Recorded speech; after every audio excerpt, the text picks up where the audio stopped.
in advance with the signal issues. If you don't hear anything, request for a relay and we'll relay it. But we at least we know you have signal issues, so it's going to be fuzzy today, I think. But let's get the ball rolling. At least try and get you out of this hellhole, and deal with that. So instead of normally asking one of you guys, just give you a quick rundown. So Goplana, you managed to escape the area that you was taken to by wild shaping and taking a few items that you'd found with belongings and such. Jirak chased the figure of his father into the ethereal plane, decided that he escaped into there, realized that the shackles had some sort of chemical reaction to the air, degrading themselves, and decided he was going to see if there was any way out or anything in the ethereal plane that was perhaps useful, and then stumbled upon his father, who they had an altercation with. Something strange occurred, and he threw his father back through the ethereal gate and proceeded. Summer and Clarence were returned back to their cells after Summer decided that she was going to attempt to escape, swallowing some thieves' tools that she come upon, and failing to exit them from her body. Is the best way I can describe that. And Octavius ended up in an old, forgotten wizard's lair. It seems that he was the only one, or was only able to access after an interaction with a elemental stone of sorts. So, Goplana, as you are in the dining hall, you notice that there seems to be a buzz of activity as slavers are rushing around, clearly aware that you are missing, but you also hear shouting about others missing. Okay, I'm going to land on the wall and wait for a moment where they're gone, where there's like no one really in the room. Okay. I mean, it always seems to be like an intersect of people like going through here.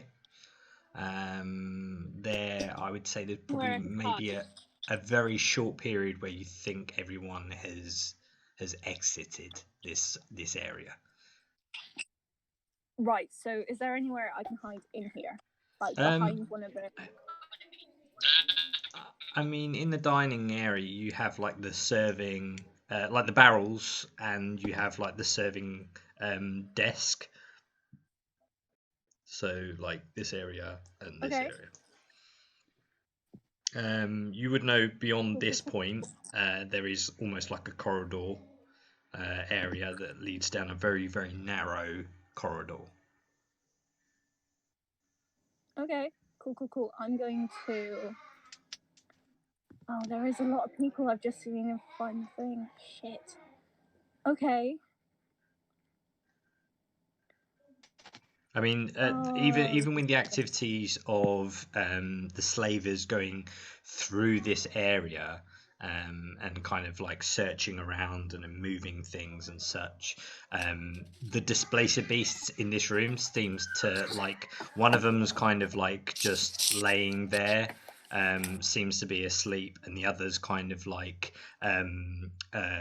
pruning themselves, like cleaning its teeth out with a claw kind of thing, just kind of scratching away and looking at all the fuss that's going on around them, but they don't seem to be like taking them out of the room.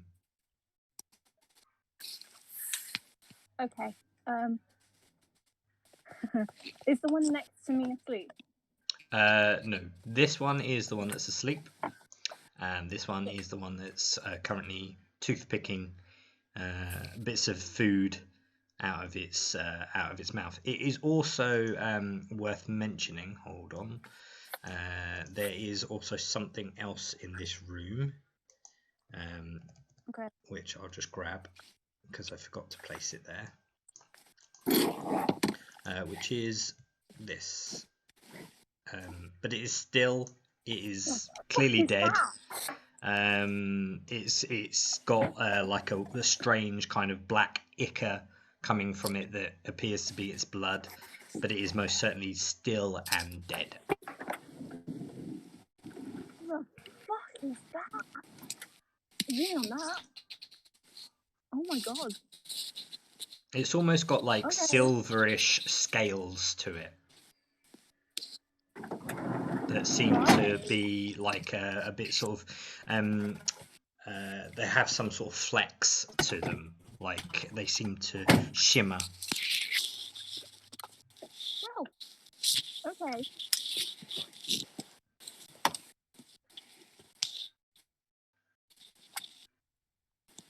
All right. So do I remember the water wasn't great, right? I mean, it was something. Something. Okay. Right. Okay. So I'm gonna wait until. Yeah. Fuck it. I'm going to fly behind the barrels, like. Oh, this is gonna go really badly. How quick's an action? How quick is this? Hang on. Isn't an action something like 6 seconds? Okay. I just want to know how long this is. Okay, cool. Right. I'm going to. Fuck. I'm going to turn in quick succession. I'm going to turn back into a half elf, cast Purify Food and Drink on the water, and then I'm going to cast Meld into Stone. Okay. Behind me. Sure. Cool. Go ahead and roll me a stealth check just to see how hidden you were while you achieved this.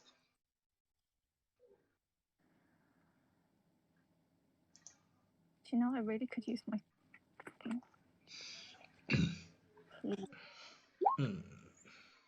Okay. Yeah, no, great. I mean, cool. The displacer is going to have disadvantage because he's too preoccupied pruning himself, but we will most certainly see.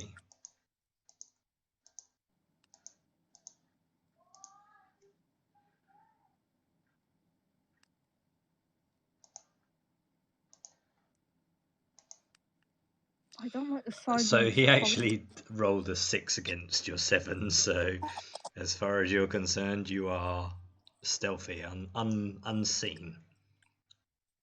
Okay, it is also clear, a good thing to note at this stage, given the time that you've kind of looked around, and I would imagine being kind of like checking over some things while you're in this space.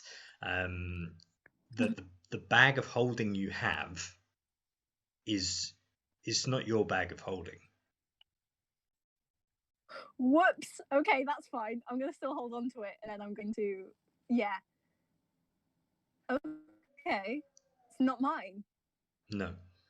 There's a very subtle difference, where where the open, like the fastener and the opener part of the bag is, where yours would have been practically pristine. This is kind of aged quite a bit, where it's fraying at the ends quite severely. So it's most certainly not yours. Please tell me I've not thrown it into a bag of fucking eating or something. What's the one that's like... Bag of devouring? That's the one. No. I do like your thoughts. Because I know there's one that's like opposite a bag of holding, which would fuck me up. Yeah. Yeah, I'm gonna cast food and drink, so on the water, and then I'll I'll do it. Yeah, I'm going to do it again on the food. Okay. And that's 2 actions, and then I'm going to cast Meld into Stone behind me, which is 1 action. Okay, sure, no worries. So you do that. There's still a long rest. Yeah. If you wish to have this as a long rest, then I mean the duration is 8 hours, so you can most certainly pull that off. Given your time in this space, a long time obviously will pass, and there is still that sort of steady pace of things coming and going. As that occurs, we'll move on to Summer and Clarence. You both, being in the cells that you're in, you're next to each other in the cells. However, a figure emerges out of a nearby opening with blood on his armor, and he's telling the guards in this room to restrain whoever comes from the room beyond that he just came from. Okay. The other thing I need you to do, Summer, while a short period of time passes, I need you to roll me a Constitution save. Yeah.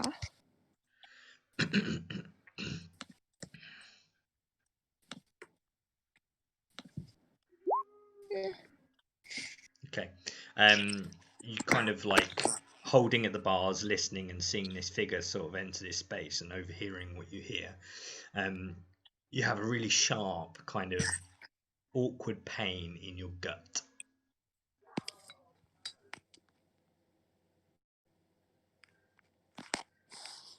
Nice.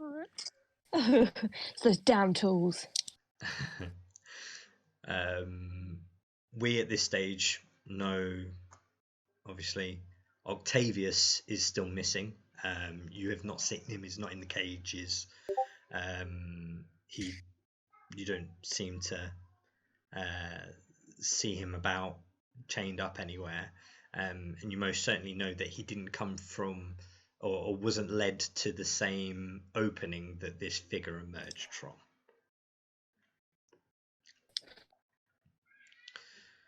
So then we move on to Ujirek.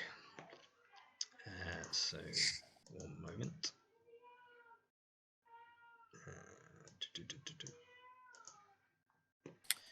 So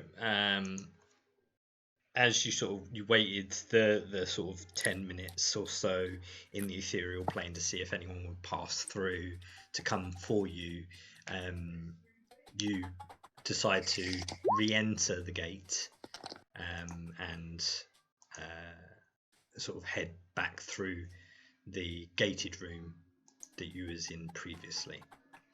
After returning through the ethereal plane, you come to the cavern that you was in, and you know that this cavern leads back through what is referred to as the belly of the snake. As you begin to move through this space, I do need you to make a perception check.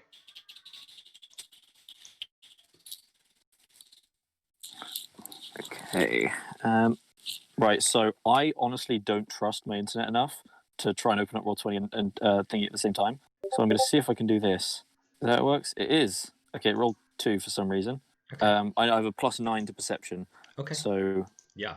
So as you reach like the opening of the passageway out into the belly of the snake, you hear footprints and blades scraping against stone, heading in your direction. in my direction, you say.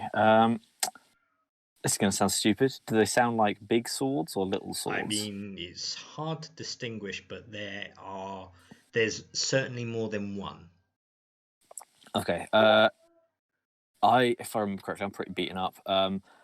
So, are there any other like tunnels? Like, because obviously I came through that to my memory, came through that portal, and it's just like the room full of bodies, right? Yeah. Are there that's any like other tunnels coming out of that room, right. Absolutely. or is it not. just okay? I am. How many bodies are left? Quite a lot. I'm gonna just like. I'm gonna fuck. What's that? There's a film where this happens. I'm gonna dive into the pile of bodies and like. There's still myself in there. slaves like picking up bodies and moving them. Okay. Then I'm gonna hide in the pile. Oh no, because they're moving them into the portal, aren't they? Yeah. Shit. I'm gonna go You're up currently, to the nearest one. How long does your enlarge last? Because Oh you Christ! used it Yeah. through- So I think they both of them last a minute. okay. And I think I would have cast them like one turn different. But I can end them whenever I fancy. So I think what I'm gonna do is you know what? I'm gonna fucking Mission Impossible. How tall's the ceiling? I mean, it caverns in the whole room. It's probably about 80 feet high. Fuck, never mind. I'm gonna dispel both the enlarged things on myself and like dive into a pile of bodies, and like the slave nearest, I'm gonna say, find somewhere else to work and just like dig my way in basically and try and Okay. like, I might have my leg poking out, but so it you're would look like a reverting random back to leg. your regular size. Normal size, just Yeah. Okay. Good to know. And you're diving back down. into the bodies. Okay. Ideally, yes. Okay. Go ahead and when you say to these slaves, go and work somewhere else, are you trying to be intimidating or are you just trying to persuade them to do so? I'm gonna try and I'll look like not like I'm gonna fuck them up, but I'm gonna look earnest, but also quite serious about it. Okay, so an like almost like a intimidation. doctor in an then. emergency room. Yes. So intimidation, I have a +1. I think. Wait, I've got -2 charisma. Proficiency bonus is currently +3, so I've got +1. You've got a +2 for your intimidation. Oh, +2. Oh, look at me go. I guess our proficiency is. I don't know why it keeps rolling 2 of them. But That's fine. I'll just use that as like advantage and disadvantage. oh yeah, that's smart. It'll roll 2 automatically. That's handy. Yeah. Cool. So an 11 plus 2. +2. Okay.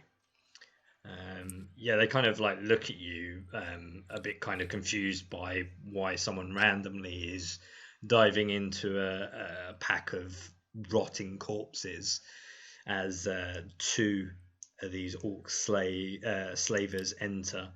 I mean, the slaves do move away, but they're looking very confused in your direction. So give me a moment, and I will roll some intelligence from these guys.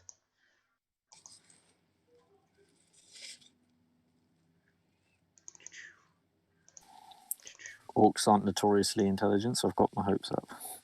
Right, so one kind of just goes, what are they looking at? And the other goes, you fucking idiot.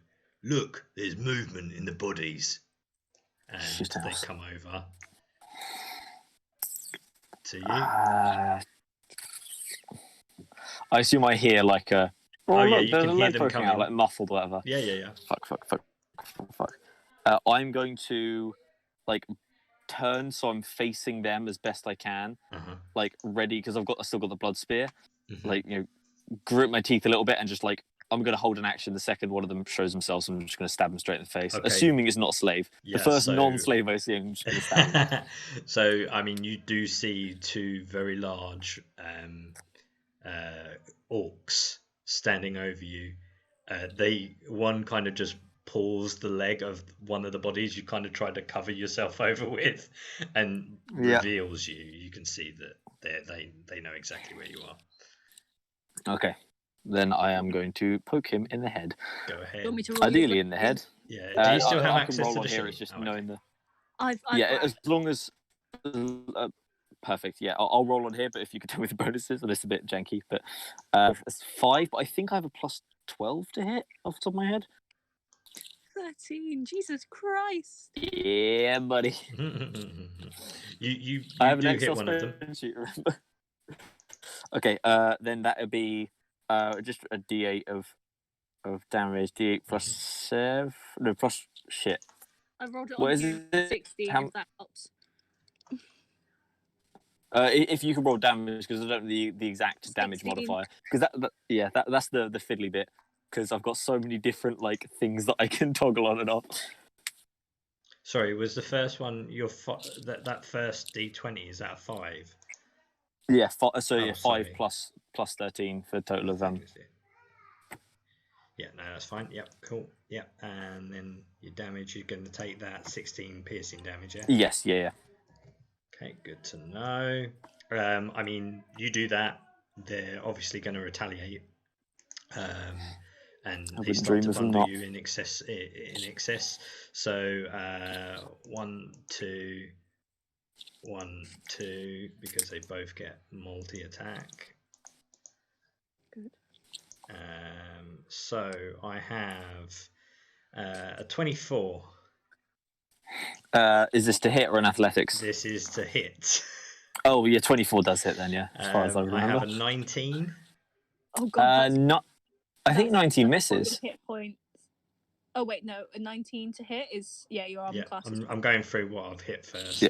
I've got a 13 which should miss, Mm-hmm. and a 12 that should miss. So we'll do this first. So that's 12 points of slashing damage. How am I looking? You've got Pretty 7 bad. hit points. And as he attacks you, they say, "Give up or die."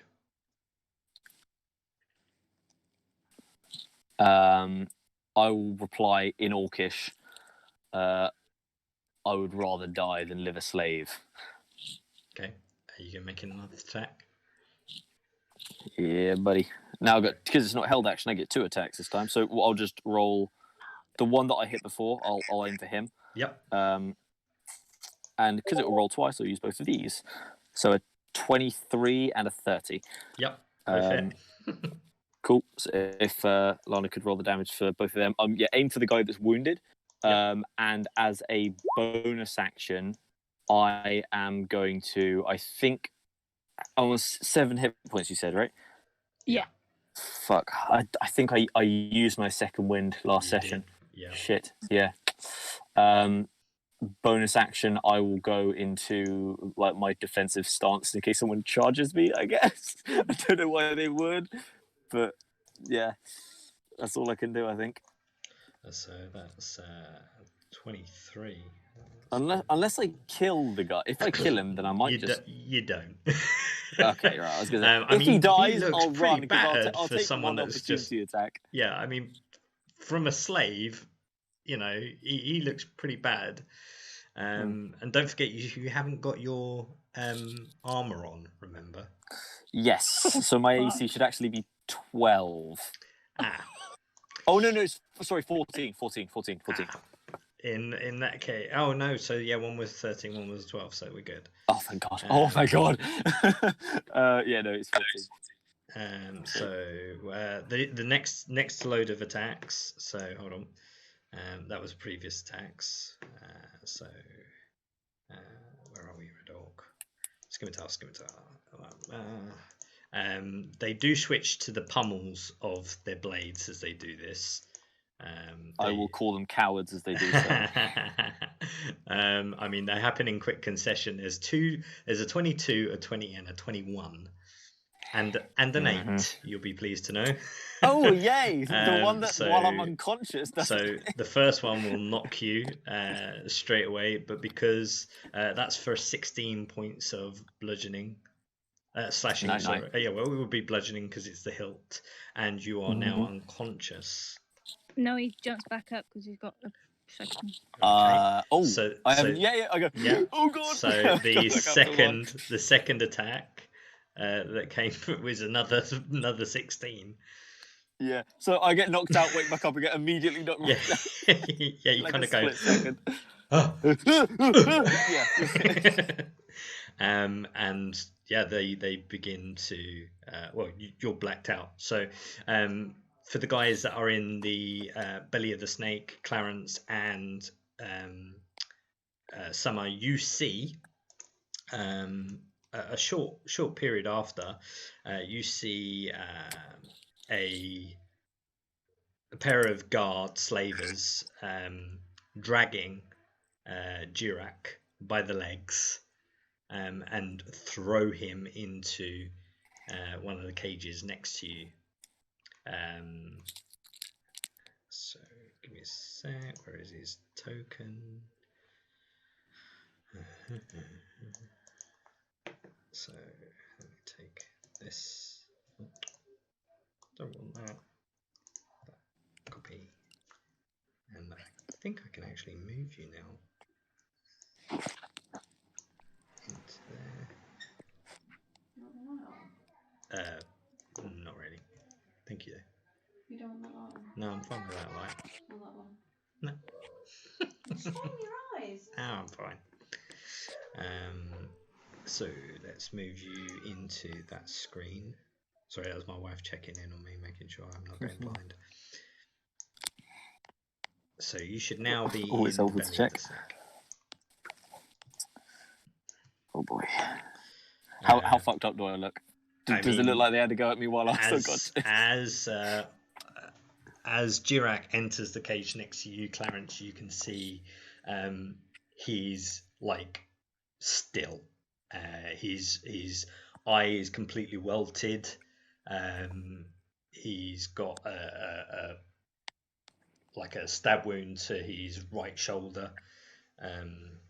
He looks pretty battered, to be fair. And what happens strangely is you see the big orc that everyone refers to as Vordok come down, and kind of you can hear that he's kind of pushing the other orcs about, like, find the others, and kind of pushes people about. They all rush off in their own ways, and kind of remove themselves from this space. The figure that you heard, Clarence and Nick, what was his name? Vordok. Vordok. Do I know his name? I mean, you've seen this guy. He's seems to be the leader. But would I by this time would I have known his name? Oh, absolutely. Slaves would have referred to you. Have heard in passing comments and stuff, and you've heard some of the guards refer to the leader Vordok and such. So yeah, you would know his name. Can I? So when I see Jirak, like unconscious, and Wardog kind of throw him in the cage, I'm just going to charge my cage door and shout at him and say, "Pick a side on your own fucking size, you prick! Come on!" And I'm gonna. Can I strength check the cage door? Oh yeah, sure.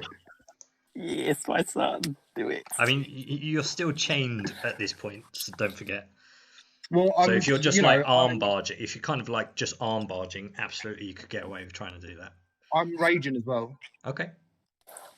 I should note, while I may be unconscious and my face beaten to shit, I do still have the closest thing a kick to shit orc could have to a smile on his face. Because at least I died fighting. I didn't, or they died. Jesus. Oh, God. I mean, unfortunately, you don't have advantage. I went down fighting. No, when I'm raging, I do. Oh, do you have on athletics? On strength checks, but I mean, yeah, my athletics and strength is the same. Yeah. Okay. Cool. Yeah. I mean, you kind of make a very good indent into the gate to the point where it's off its hinges, and I mean, it's still a heavy gate, so yeah. You know it still sits in place, but it's definitely off its hinges. I'm just going to kind of stare him down and tell him I want to rip out his throat with my teeth. Yeah. Okay, so a couple of things happen first. So as you say this, the figure that you see is bleeding a bit and came out of the opening that Jirak was dragged from. He kind of walks past, and he almost like for a moment pauses, and he kind of fiddles around with like the bottom of his boot for a moment, and then just stands up, almost like robotically. For a moment he was fluid, and it was like almost natural movement, and then just like a snap, he stands bolt upright, very robotic, and begins to move towards Vordok. Vordok moves towards your cage. I'm gonna hook up a loogie and spit right in his face. Yeah, get him, son. Get him.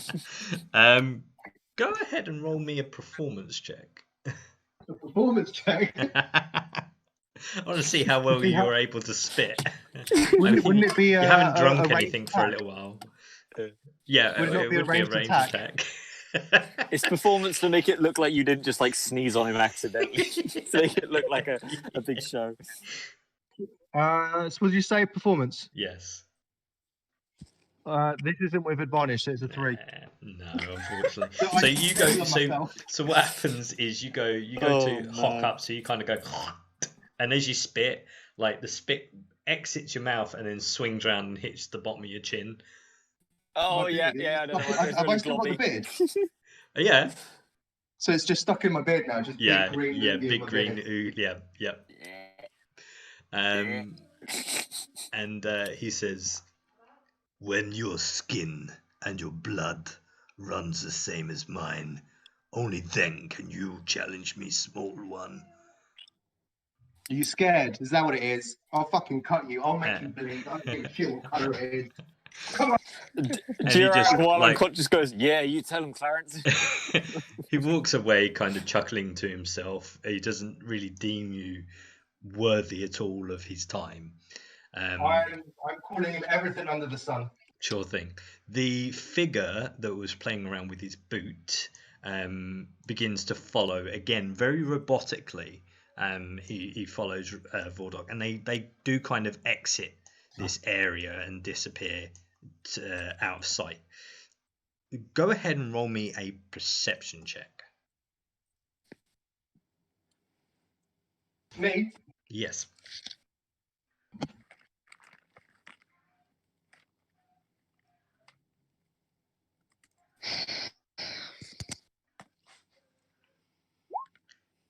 There is something on the floor, a very small, like a miniature capsule of something red.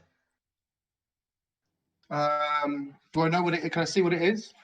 You can just about. I mean, even with your restrictions in your chains, you could probably just inch fingers enough to grab it and take a look at it. It looks like a miniature vial, like you get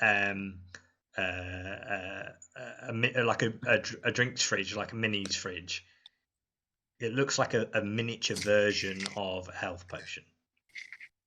A miniature health. Oh, see, now I'm in an awkward position because I know what Clarence would do, but then I know what I want to do. Clarence would shout, "You drop something." No. I mean, you don't know he dropped it, but you do remember him playing around with his boot. Okay, I'm gonna grab it. Okay.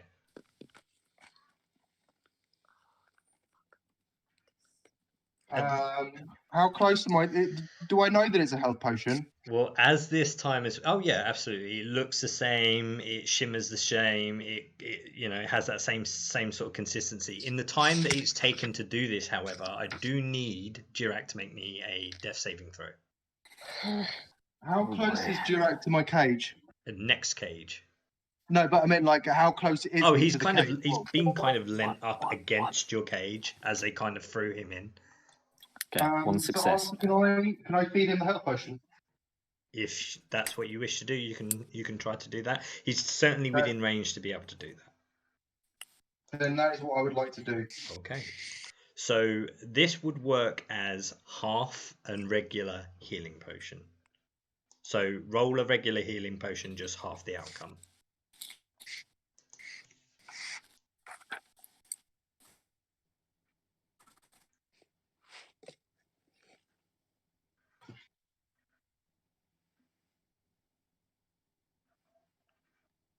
We lost signal. Don't think so. No, wait. Am I meant to be rolling it, or is Clarence? I mean, Either or, it doesn't matter who rolls it. I would say you should roll it as you're the one consuming. Okay, sweet. So regular is 2d4 plus 2, so d4 plus 1. 4 hit points. Feel incredible. Feel like a level 1 wizard.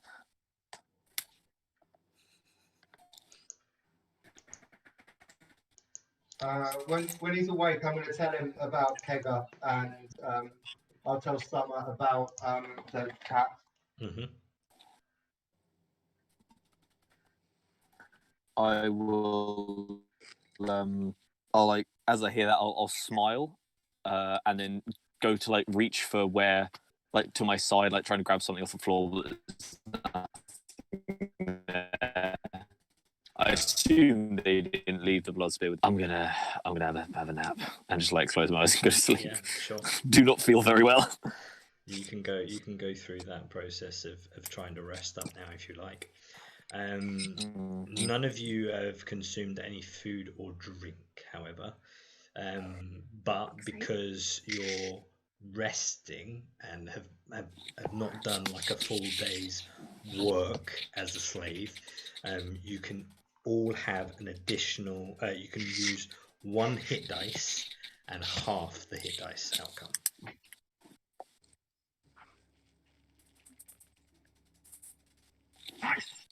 Your hit dice are a D10, Jared. Sweet as. I suggest sobering up. Plus 2, right? Is this what I sound like? Yep.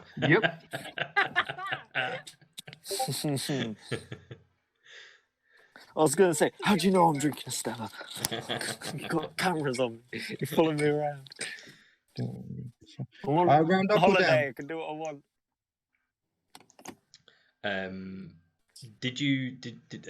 Kaplana, did you consume any of the food while you was in the dining hall? Yes. I'll tell you what, go ahead and roll me 1d20. If it's higher than a 15, I will allow it. Yay! I'm regretting not having my eating those bodies earlier. So Kaplana, you can use lockdown for health. You can use 1 hit dice and have the full outcome.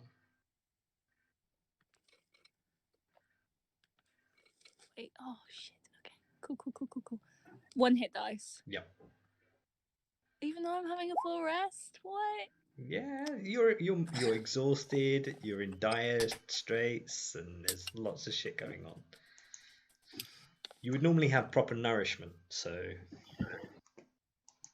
Even if I ate a good berry, that would be good. Should have done that. Should have done that. That would have been better for you. I've been diet on my fucking own. It's okay. It's fine. It's alright.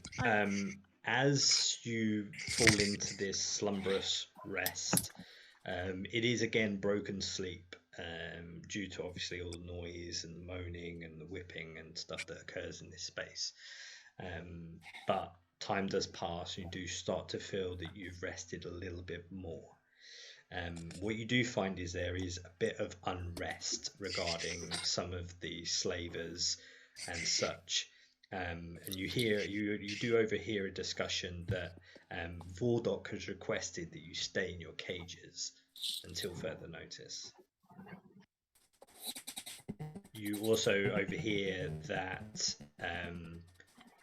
2 of your companions have still not been located.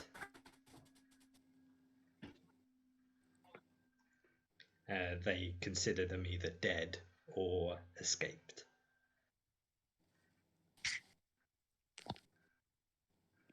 So, Summer, you're the one to wake up first. Yeah. So, I'm gonna try and shit these tools out. okay. Well, first of all, I need you to make a constitution. So crude.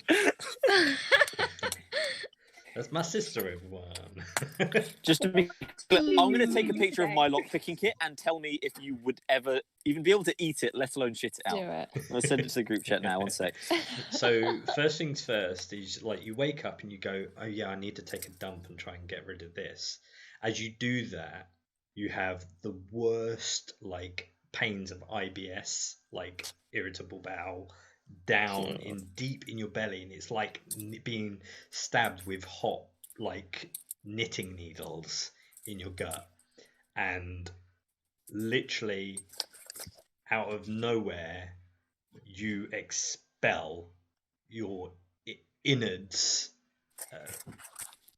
like with a loudish like garbling noise out of your backside. Oh, I do need as you're still in your slumberless motion, I do need, however, Clarence to make a dexterity saving throw with disadvantage. Fuck. Can I choose to fail? Ew. If you choose to fail, then you choose to fail. I'm just going to stand there, open my arms, and embrace it. Literally, you are covered head to toe in the darkest green of fecal matter that you can imagine, and it strangely smells like eggs. Clarence is he's going to run into the corner and just masturbate furiously. Fucking Christ. Oh. Those two names have really affected it. So that happens. Someone go ahead and roll me a perception check. See if I can dig this kit out of my shit.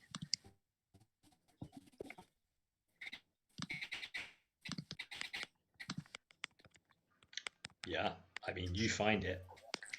It's a little bit more bent than it was to begin with.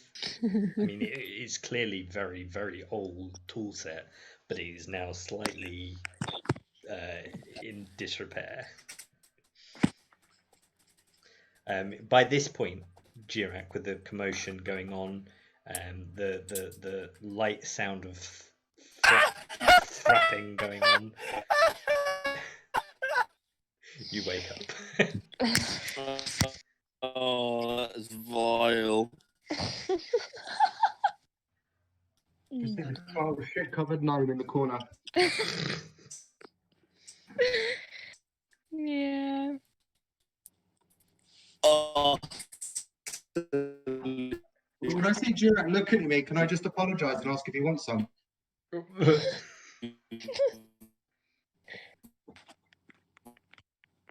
Vile. The lack of signal makes it more entertaining.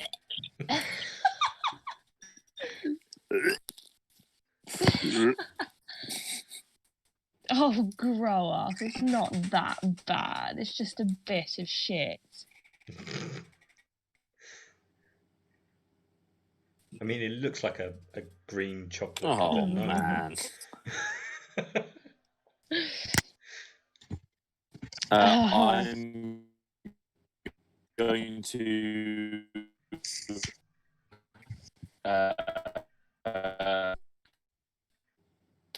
keep predicting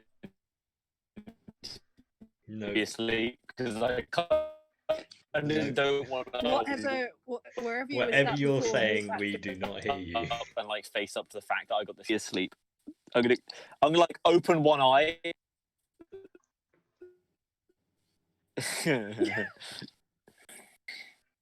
It's a bit childish, but anyhow. What?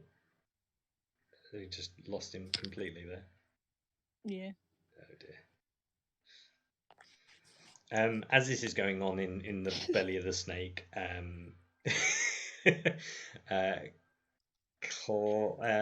Goplana.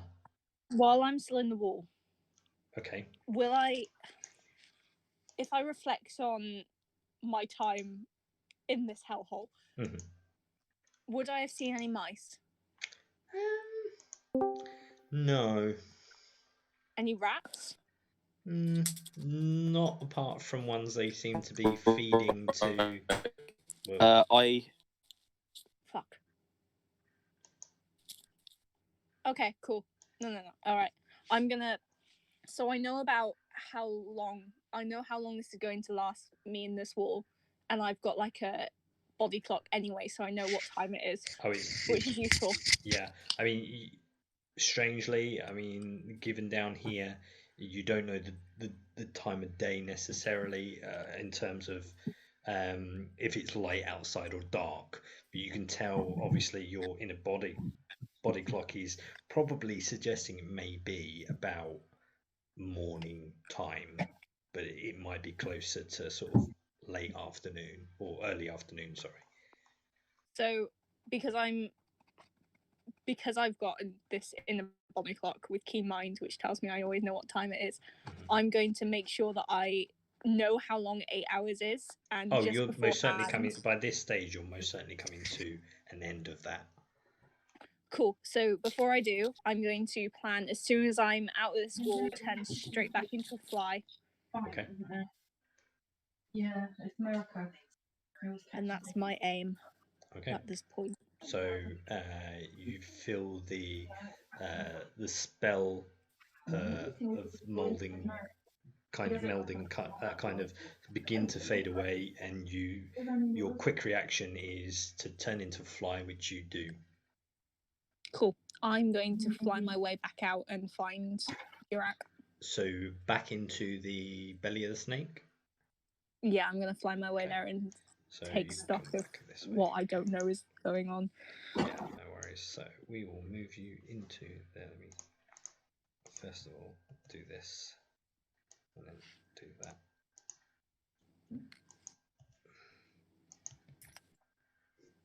Oh my god, you've actually scribbled it on there!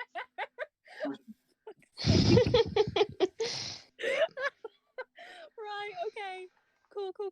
Cool.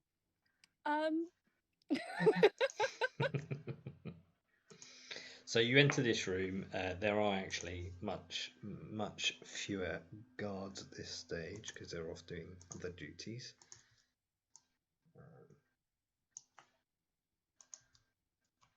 And these guys are not here, so I'll put them just here, just in case I need them. But they're not there. Cool. I'm going to fly my way around to where I know they're going to be. Do a little retch as a fly. I'd imagine you'd probably love it as a fly. For the fly, I'm not it's like actually a there's fly. yeah. I'm not polymorphed into a fly. I've just turned into one, and I'm just still gonna retch. Sure. I don't know. Like- How persuaded you are by the fecal matter? No, I'm going to like. Right, I'm going to fly. Is Jirak awake?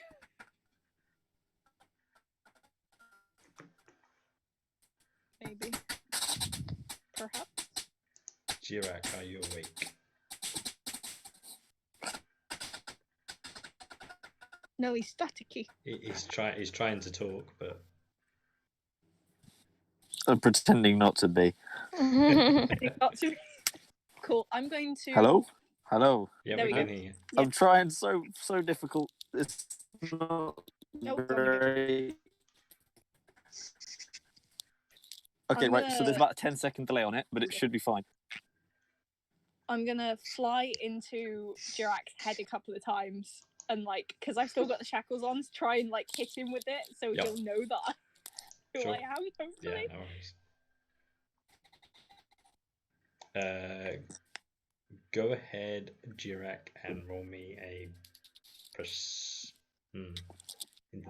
would it be perception or intelligence? I It depends if feel it's that- to spot the shackles or like deduce if that was... Yeah, go ahead and make it first of all the perception to see if you see the shackles. He's got plus 11 to that. Wow. Yeah. Well. Yeah. You see a pair of very tiny shackles on a very tiny fly. Do with that what you will. I'm gonna keep flying into his head until he gets the picture.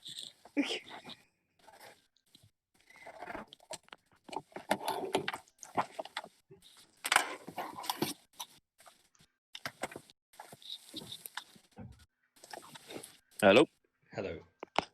Ah, good. Okay, Just- I will eventually open my eyes, see the shackles, and be like, I'll look around to make sure no one's looking at me, and go, Lana.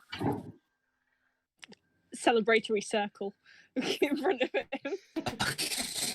I do 2 thumbs up. Sick. I'm gonna keep pretending to be asleep if that's okay. I'm very tired. Fuck. Okay. Right. I need to know how to get shackles. What else do you want me to do? I've got fucking shackles on. I do too. Fuck. What do I do? She says as a fly. Angry Buzzing angrily, yeah. Hang on. Clarence. Oh, fuck's sake. Why are you... She's a bit busy at the moment. Alright, I'm gonna go and fly around in front of Clarence and kind of do like the shackle thing, and just because I know that he can speak to small animals. Well, he can portray. So funny. He can portray ideas, but currently you're not an animal. Oh fuck! You're an I'm insect. What is it? It's he can convey. No, I can Ideas speak to small creatures. small animals. Flies. Insect. Technically, yes. There's in older versions of the game they were technically vermin, but in this they would technically be beasts. So it depends on the wording of the on the wording. If they have to be like woodland creatures, then I don't know. But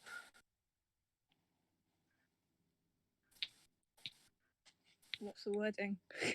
yeah, On that's my- only Clarence. I can speak to small It- animals because it's a racial thing for me. It is.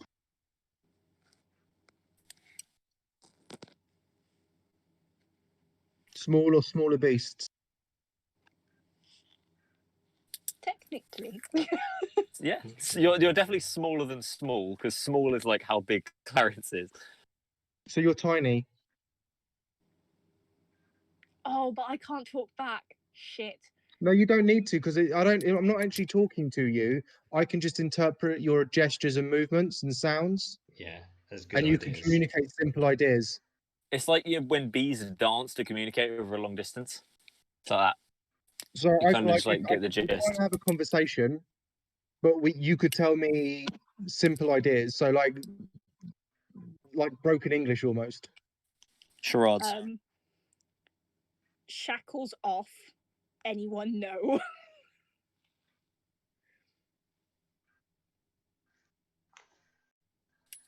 Or shackles off. Anyone know how?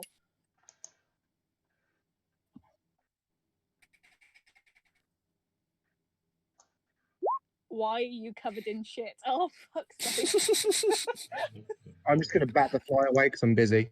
Oh, for fuck's sake. Jesus Christ. This is very upsetting. Yeah, he's busy just It's rubbing the shit all over himself. It's amazing. Oh, I'll stop it. And I can't even annoy Summer because she will literally KO me. Right. Yeah. Okay. She's also recovering. She's in the fetal position, sobbing. Just farting every Explosively 5 shitty seconds. Yeah, the picture didn't come through, by the way, but I have been filling in my lockpick since then, and I'm just wondering, like, this is nothing but bad. Like, there's no way in hell this would ever be comfortable, like, at all. It's the most jagged thing, maybe ever. So I'm it's like probably going to 25. die because I'm probably just going to start shitting blood next. Yeah, I thought he was going to say it was coming out red at first, but the green is a bold colour to choose.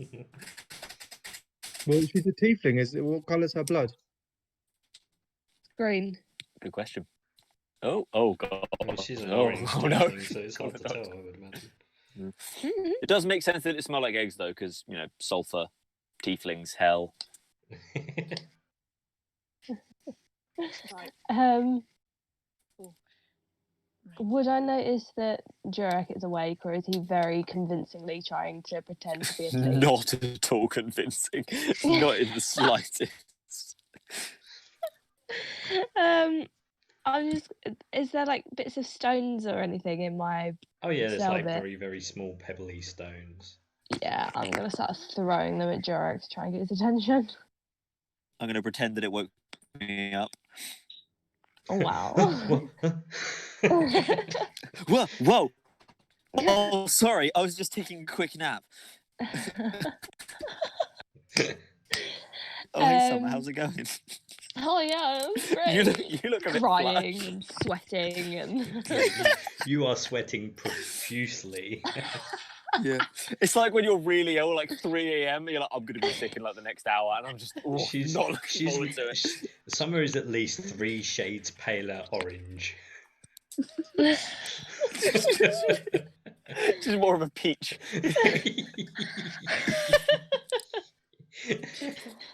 Oh fucking hell! I'm gonna go land on Jurek's head, and that's just gonna be where I stay for this conversation and scowl at people. I was sort of gonna. Would you be able to cause a bit of a distraction?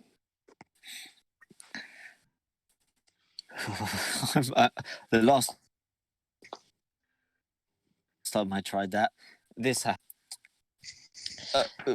What the fuck happened? I went to a different dimension. What happened to you guys? I thought my dad, he's wearing like a muscle suit. It's really weird. I found out about this thing talking to some other people who are stuck here. Have you heard of the challenge of Cathlum? Not by name, unless that's Orcish, in which case I would obviously be able to translate it. But oh well, it's essentially a fight to the death, where I'm familiar with those. Only an orc or of orc heritage, blood, whatever, can challenge Vordok. You have to challenge him to his face. You get your weapons and your armor, but nobody can interfere. If you can do that, that might be the distraction that I need to start getting this show on the road and getting people out and finding a way out.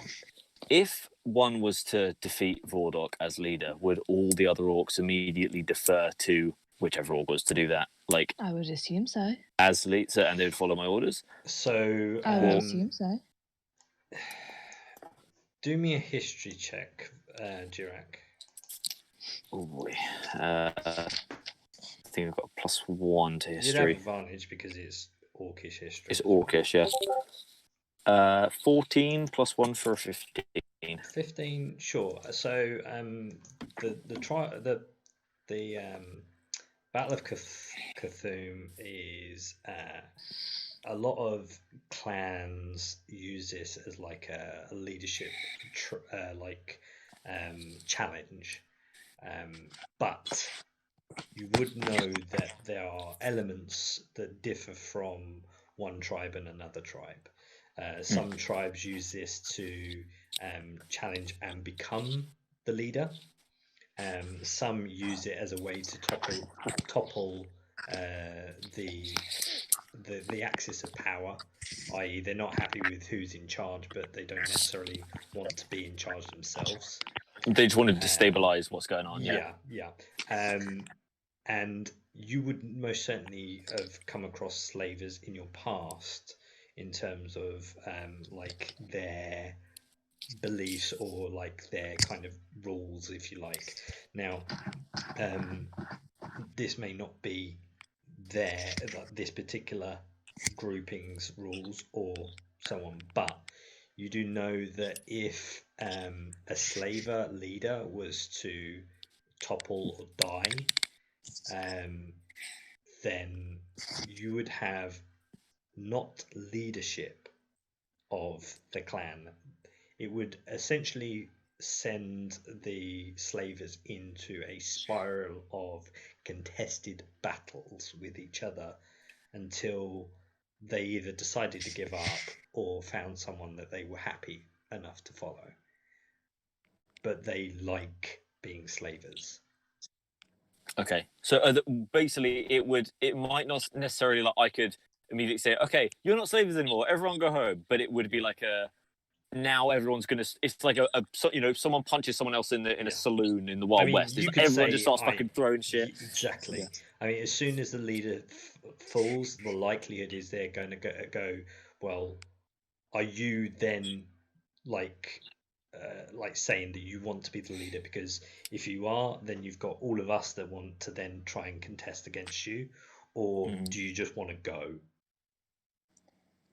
Yeah. So that I could try and establish order, but it would be a great personal risk to myself, or just let it descend into chaos and leave in the ruckus. Indeed, yeah. Okay, so I'm not a fan of power vacuums, but I do think that if I was to be like healed to fuck, and then we were to go, and I could challenge him. Do I know if there's like I would have to say like I invoke the right of Cthulhu or whatever? I'd have to say the magic words. At least definitely say that to his face. Okay, cool. And I would want to do it publicly so he can say, "Oh no, he never said that." Like, okay, cool. So I'm picturing fucking Killmonger and what's his face from Black Panther, like when they fight at the waterfall. Yeah, and it's like it's kind of like king that. and all that shit. Yeah. Sweet. Okay. I'm gonna say summer. Okay, yeah, I think definitely an avenue to go down. However, I feel like, and I apologize for using this word at this time, I feel like shit. I understand it's probably quite a sensitive time for you in that regard. I mean, there's plenty of it in the next cell. Yeah, I like my ears prick up when I hear Clarence. I just like shuffle like a foot further away from him. So if we were to I mean, none of us are allowed to leave our cages, right? No one's leaving their cages at the moment. I was Yeah. She does like a front flip is yes, a back flip is no. I'll say, well, if we were able to just like spend today healing me, basically, I could maybe go. It depends how much healing we could get done. But if you could just all heal me, I could maybe go today, depending on how well it goes, or tomorrow. But it would tap out like a lot of healing. I can't heal myself from how I'm feeling now. I can't get back up to full in it just by myself. I'd need some outside assistance, and I sort of like motion broadly to the fly. I'm gonna buzz happily. There's nothing else I can say right now because none of you understand.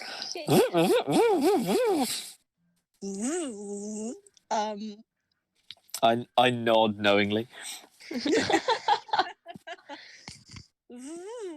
Yeah. Okay. Cool. I can't even. Shit. Right. I need to find a way out of these shackles, and I need to find somewhere to go through the bag of holding. Shit. I mean, the one ranger that seems to be kind of overlooking your area, he is preoccupied. So, I mean, you're caged, and as far as he's concerned, you're not going anywhere. So his eyes are not trained in your direction. Yes, if a sudden half elf appears, that's another story, isn't it? Summer, if you could just like do that again, and like then Lana could appear in my cage. It just make a lot of noise and something very vile, either to make him look your way or look away from us entirely, and then Lana could appear maybe in ruckus. Try and shit myself pretend again. that she was hidden in the shit the whole time.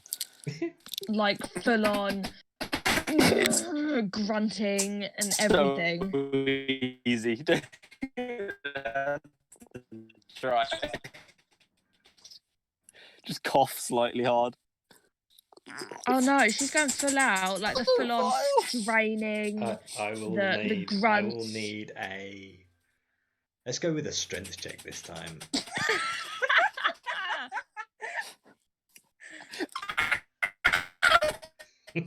Oh my god!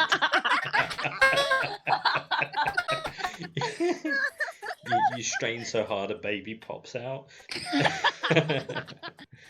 Shit. No, so I mean, yeah, nothing comes out, but you do make. Okay, what's it? Oh fuck! What's that other game? Can't hear him. No. The loudest horde of wind like comes out of your backside. FATAL. The Oh, God, roll he's for right. anal circumference. Oh my. But is he Christ. thoroughly distracted? I mean, it's loud. What It's a noise. echoing in the cavern. The guy does look in your direction. Yes. Can I just sort of like Wait, if wave, he's like looking hello? in- You if kind he's of looking in see that his direction, eyebrow can I raised. see Jirax? No. I mean, he's But so standing he- above you, so at his Okay. at where his like peripheral would cover would be overlooking your cages. But like And over the one- top, like you'd be below. He'd have to look down to see you. And the one further That's this field. one. None others seem to be trained on you at all. He's Okay, the only I'm one going that kind to- of seems to be over this valley. I'm going to turn. Oh, this is going to be so bad. I'm going to turn back into a half elf. Whisper, where's this dimension?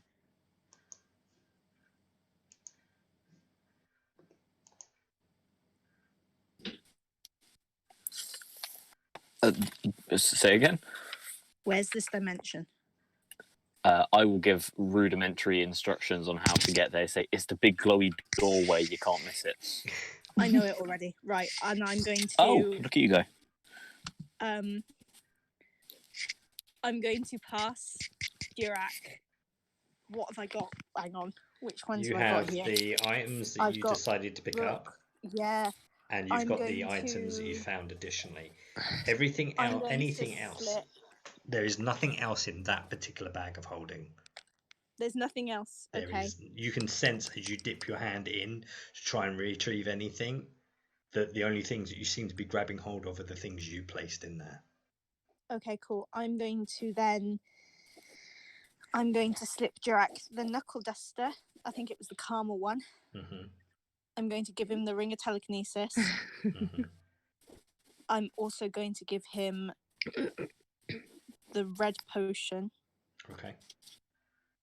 And I'm not going to pull a card, but what I want to do is just to fan them out slightly to see what's on the cards. If it works like that. If she fans the cards out on a pull one. No, I won't be doing it then. So as you open the God, I deck, want to put it so bad. as you open the deck itself, you begin to like try to remove the cards. There's almost like a tug, like back into the card case itself, and you can feel like as you pull harder, there's like almost a silent vibration to them, and as you kind of see, you can see the very very like tip of like the face of a card. And there's like almost like a magical essence from it, as if it's just about to like finalize a spell. Oh, no. So you know if you was to pull out the whole deck, that it would finalize the top face card that is visible. Right, okay. They're going back into the thing then. So you can Okay, pull I'm a single going to- card out without looking at it. Yeah. Like face down. But as soon as you kind of try to reveal the image, you can feel that same vibration. Okay, cool. Okay, so then I'm going to as I'm hidden underneath where he is, I'm going to cast Healing Spirit right next to me in the form of a sprite, so it's tiny. Okay. I'm going to do it at level... Do you go up any further? You do. I'm going to do it at level 2, but it lasts for a minute. So by then, Jirak should be by full hit points. Okay. And then I'm going to turn into a fly and fuck off back to where the door is to go through the door. The gate, or? Yeah, the gate. Okay. Because I want to see... I want to get my act together and be somewhere where there isn't anyone. And if it's okay to go in through this door, if he survived, I should be okay too. Okay. In that case, I will move you there. This is going to be fun. Let's see if I do that. Sure. You're back up at 93 health points. Oh, get in. 93.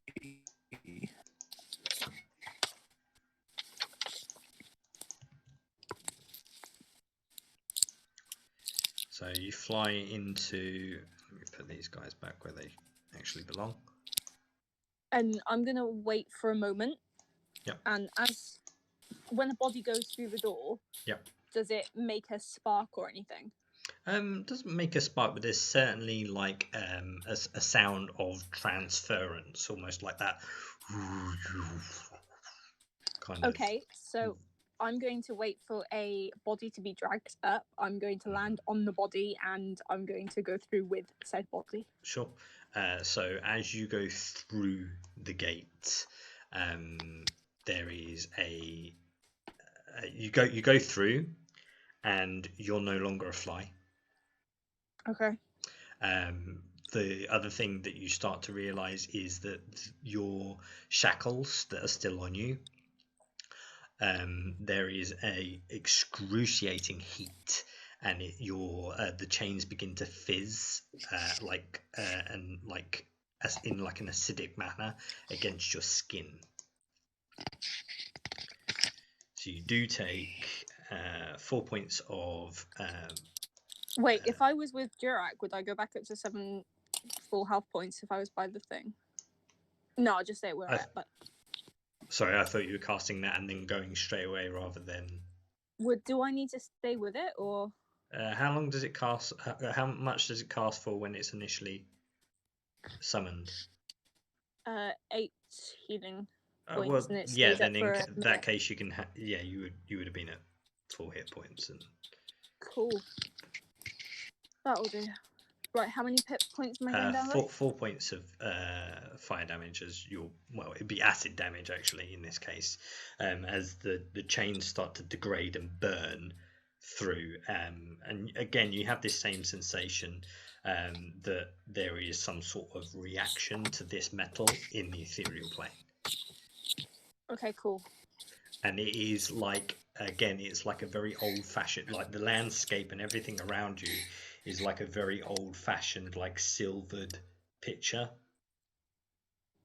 Like there's no like color necessarily. Everything is kind of like in a silvery grey kind of compose.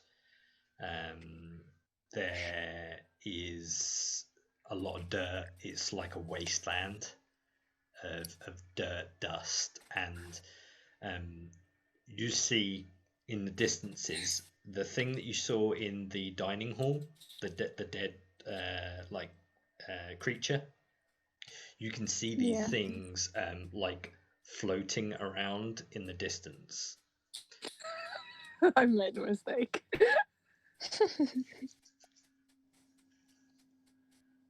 Occasionally you hear in the distance like a screeching, almost like a large bird, but it's these things in the air. Is there anywhere that I can hide? Yeah, so as you kind of come through this, passage. You either have like the stonework that's created this other gate within the ethereal plane, or you have further off, I'd say about 80 feet from where you are, there's like almost like a canopy of like a cave. It's not it doesn't go very deep, but it's definitely some sort of covering, protection from the wind elements. So there's most certainly a wind that howls through this plane. Okay, I'm going to go and hide under that canopy area. Okay. And I'm then going to look in my player's handbook to find out whether I can get any glimmin' animal feats back. Okay. Yep, that's what I'm going to do. No worries. And then hope to God Jirak kills people. So, let's go back to there. So while it seems Goplana is like abandoned you all. I abandoned you with good things. With good things. How long does the sprite last? A minute. And does it only affect Jirak? It would be people within 5 foot, so it might just get currents too. Okay.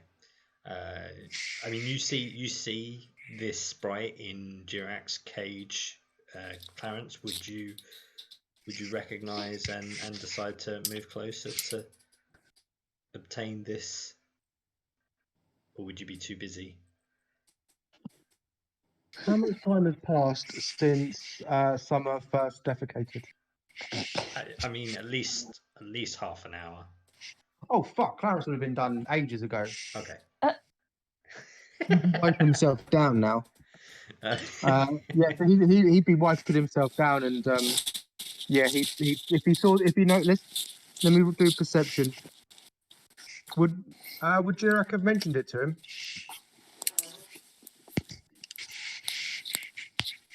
Jirak? Not if he's in the middle of something. No, Clarence would have been done after 5 minutes, so he'd be as clean as he possibly could be after being covered in shit. Well, in that case, I probably would have mentioned it. Yes. If you want to tidy yourself up a bit, feel free to have a bit of Sprite. So yeah, I'd be in there. Yeah, sure, no worries. So go ahead and start healing yourself up. Obviously, the time taken would heal you to max, so you have that. I'm going to, just so you know, I'm going to take a short rest because I can get my wild shape back. Okay.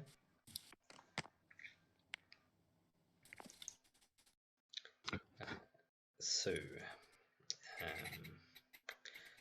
let me just check Octavius's spells. I just want to see if he has a particular spell, which I'm hoping he does. Prepare, no infestation.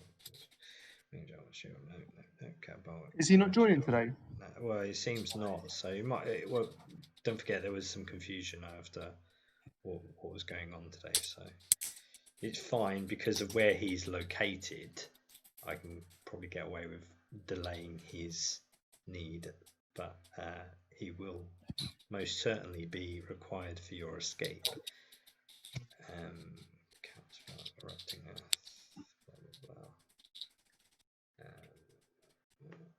Yeah, no, he hasn't got anything I can use to communicate with you at this stage, so that goes out the window. A few moments pass, a few guards pass. There is a point where I would say about an hour goes past, and the figure that you recognise Jirak as your father does walk past the aisle, the gateway between your cages, and heads towards the opening towards the gate of the ethereal realm plane.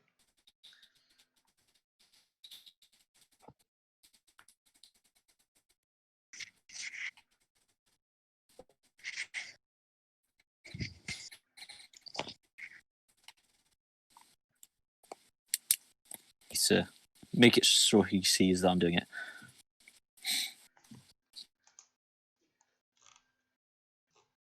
Doing what? Sorry.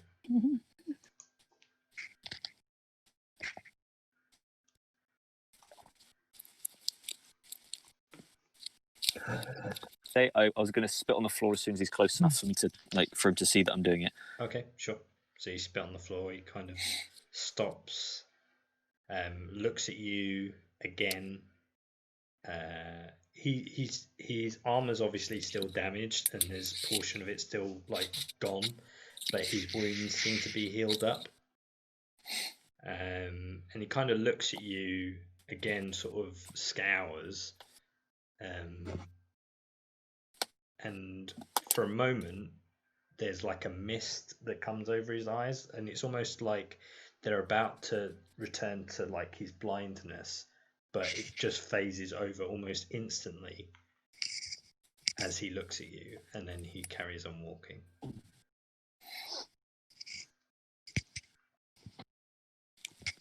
I will furrow my brow in confusion, but otherwise, I'm going to take a look at the stuff that Lana left. Yeah. Keep myself busy so I don't have to think about the big moral quandaries of my life. So, you obviously know that the Karma knuckle dusters are the red vial.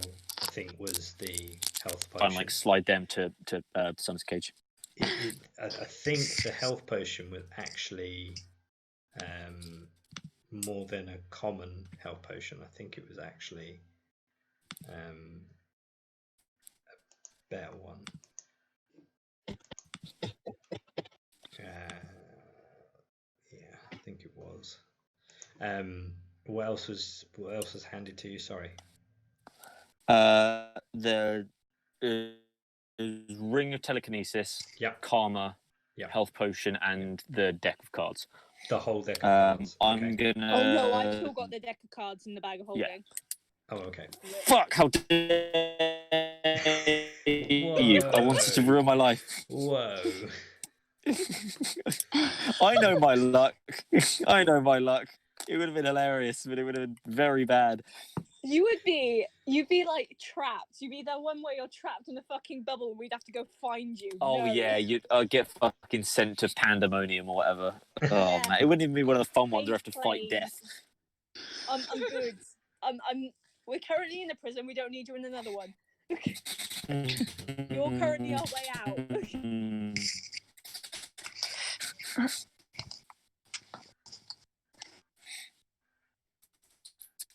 Yeah, I will. If there's a time when the god's not looking, I will slide the knuckle dusters over to Summer, give Clarence his ring, and offer the potion to anyone who's feeling particularly wounded. I offer to give it to Summer in the form of an enema, because that seems to be most of the damage radiating from. Very pale, haggard. Haggard, yeah. Just sweating, shivering. She's a lot more wrinkly than tears she used streaming to be. down your face. She looks like a husk of the woman she once was. Oh man. Dehydrated severely. It's like at the end of Indiana Jones: The Lost Crusade, where it's the wrong Holy Grail and they wither away to dust. Yep, it's like that. Every ounce of moisture. Coffin dust.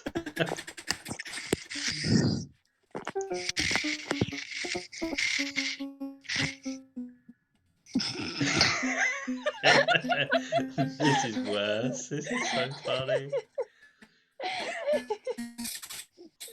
So Laugh in slow motion. It's hilarious. You wait until you hear the audio back. I'm looking forward to it. If I talk really quickly, does it cancel out? A little bit, but not. You kind of, if you're going to talk and we can hear you, you got to do it quick. Okay, I'll need to practice. So just to put you in a bit of a kind of a landscape, Goplana, let me just move some things out of the way because I haven't actually got a map of the ethereal plane. But you have this, and I would say this is probably like your canopy that you're in. Okay, cool. Okay, and the like the like weird wormy things are like probably about this far away from you. Not paying much attention because they haven't seen you yet. Don't seem to be coming any closer to the gate than this, and they pass maybe once every 15-20 minutes or so. Okay, then I'm going to take the time to make some good brews. Pull a card. Do it. I'm gonna eat some good brews. Yep.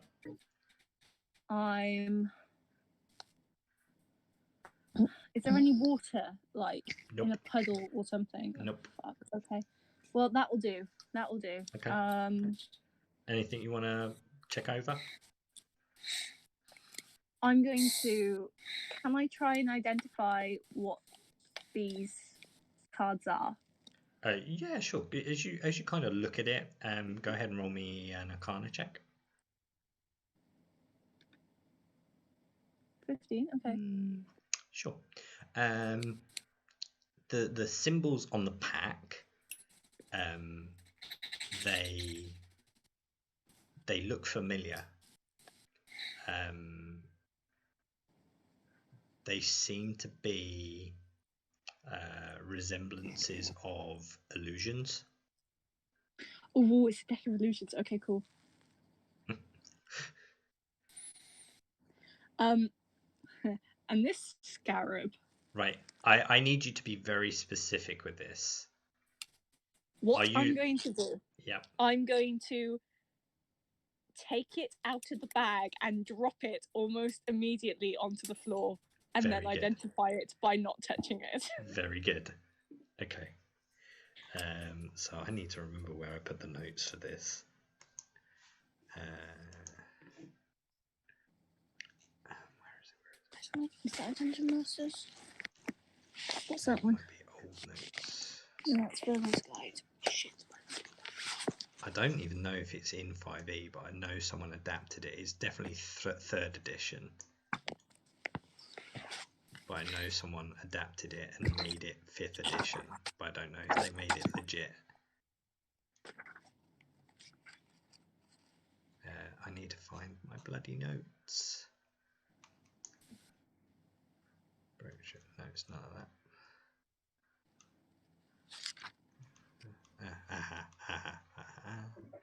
Deck of Illusions. Oh no. Did I not get it? Did I not get it? Did I not take the notes? Where is it? Ah, I've got it. So, as you look at the scarab, let's have another Arcana check for starters to see how well your magic is. Yeah. Okay, cool. So you've actually come across readings of this. You know there are very, very few of these in the world. The design of the beetle is very specific, to the point where this particular scarab is like a bull scarab, so it has very high, sharp, curled horns at the front of its mandibles, and it's referred to as Scarab of Death. It's a very small pin-like brooch. It appears to be like part of it. Usually refers to as part of a set of jewelry. So there is like an amulet and a brooch, so on.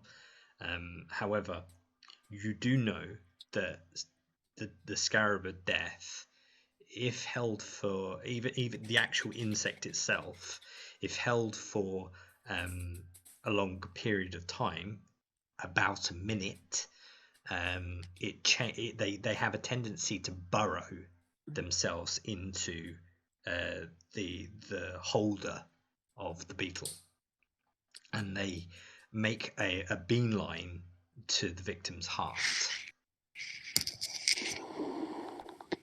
They are very difficult to remove, and if they succeed in reaching the heart, the target dies instantly.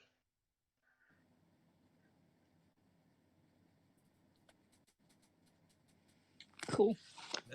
The time it takes for them to get there to the victim's heart is around, and it's a DC 25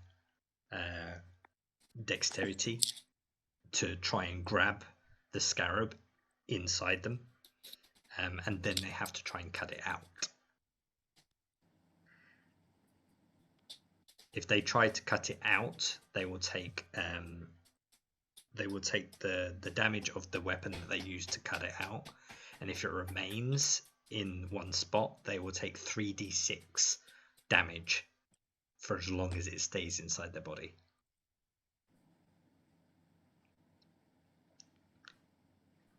Placing the scarab on either wood, ceramic, bone, or ivory, or even metal, prevents the monster from burrowing. So it can't burrow through wood, ceramic, bone, or ivory, or metal.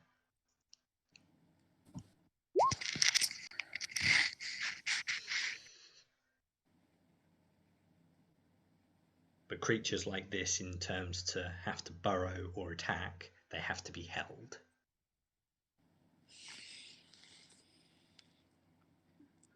Okay.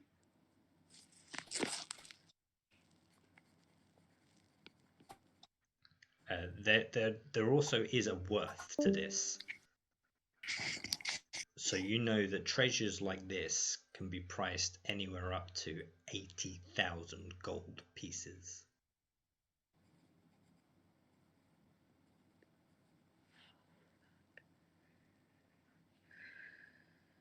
Okay. Cool. 80k.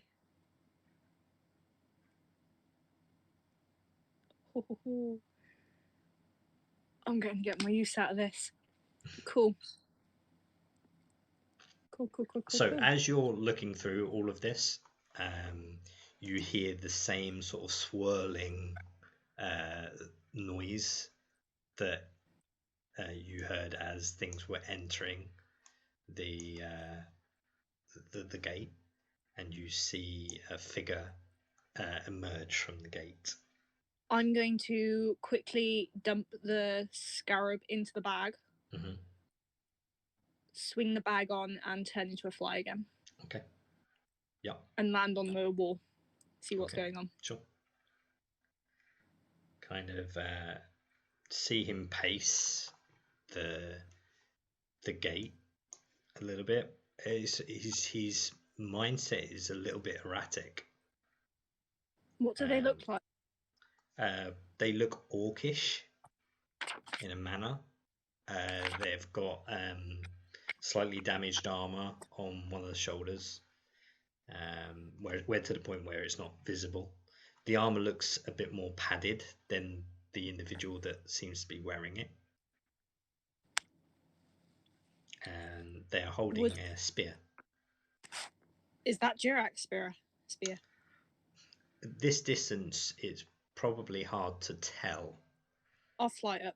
Yeah, in that case, you would most definitely recognize it as Jirak's spear. I'm okay. I'm going to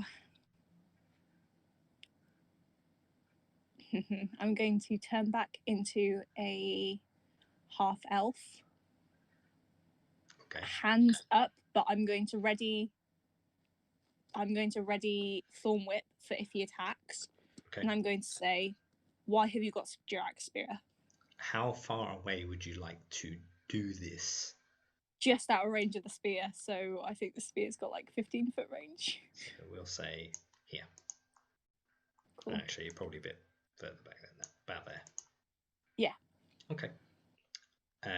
So you emerge yourself in front of this figure, and he kind of instantly pulls as a almost like an aggressive defense stance, and like readies it at you. It's like, this spear was given to me by Vordok. What are you doing here? You know. Wait. I recognize you. I recognise you. And you see almost like a pause overcome him. Go ahead and roll me a perception check.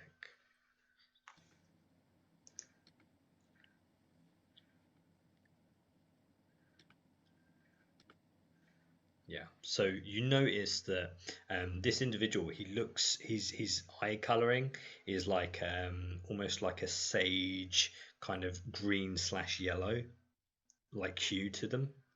And as he kind of pauses, you see the color drain from them.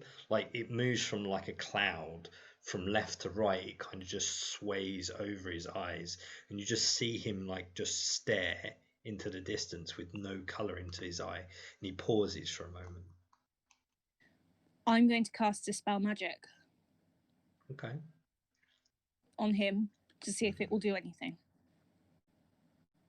Okay.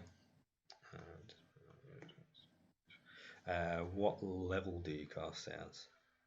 4. Okay. So as he does so, you kind of see a frown come over him, and he kind of head moves left to right, almost in like a lost fashion, drops the spear onto the floor. I'll pick it up. Kind of flinches. Hey, no, it's fine. It's okay. Hey, why don't we come away from the doorway and we'll have a chat, yeah? What is going on? What do you remember?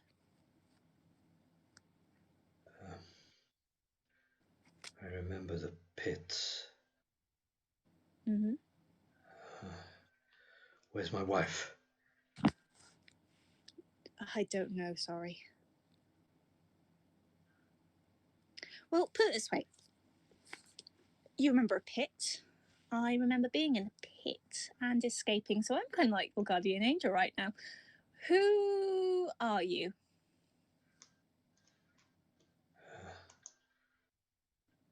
It's been a long time since someone's asked me that. I'm Uraza.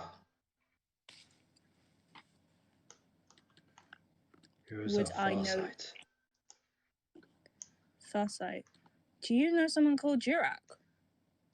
And his expression, like as he's talking to you, it's like he's talking to your left ear. He's not like looking at you dead in the face.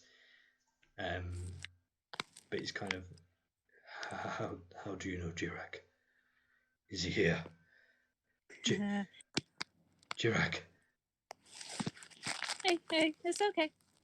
So, I've been traveling with Jurak for a while now. We're friends. That makes us friends, yeah? So, we need to... You're obviously not great at the moment, are you? You're a bit... Shit. Okay, he's safe. He's well. He's about to take on Vordok with... What? No. We must stop him. No. He's fine. He can't take him on. Calm. Why can't he take him on? Vordok is strong.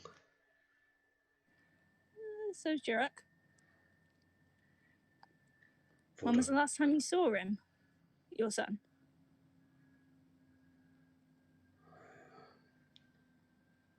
I don't know. Well, Feels like forever, but maybe since then, maybe in a he's dream. killed a necromancer. In a dream. Oh, good. Good. Right, okay. I reckon if you go back in there, but you'll be on our side, won't you? Okay. I have a plan. And he kind of like begins to take off some of the armor that he's got on. Like he No, removes. no. Like, Keep that on. Keep that on. You're gonna need it. It is heavy. I'm no warrior. What am I even doing wearing this? Well, The last I how about we remember go- is my wife forced to fight in pits, and then she was protecting me. We were forced to going together. She had no option but to protect me. I'm not a fighter. I can barely protect myself. And I don't even know why I'm wearing any of this. Well, for now, I need you to keep that on. You see, this spear, I don't like it much, and I don't think it's a good idea, but Jirak needs it if he's going to fight Vordok. Vordok gave you that spear, as I'm assuming. Oh, I was there at the time. I can tell you exactly what he said. He said something about... I didn't write it down. Good. But I know what he said. I'm going to kind of do it verbatim, and then I'm going to say, this is what he said to you. So he's obviously holds you in high regard.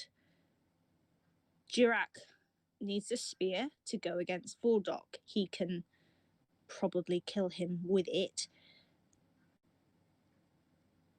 So I need you to take the spear, hang around Vordok, pretend to be all, I don't know, rough, tough and orc-like, and then give Jirak the spear to fight. There's a look of concern over his facial expressions.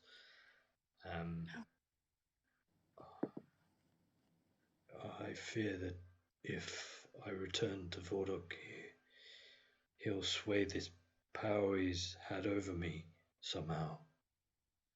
Shit.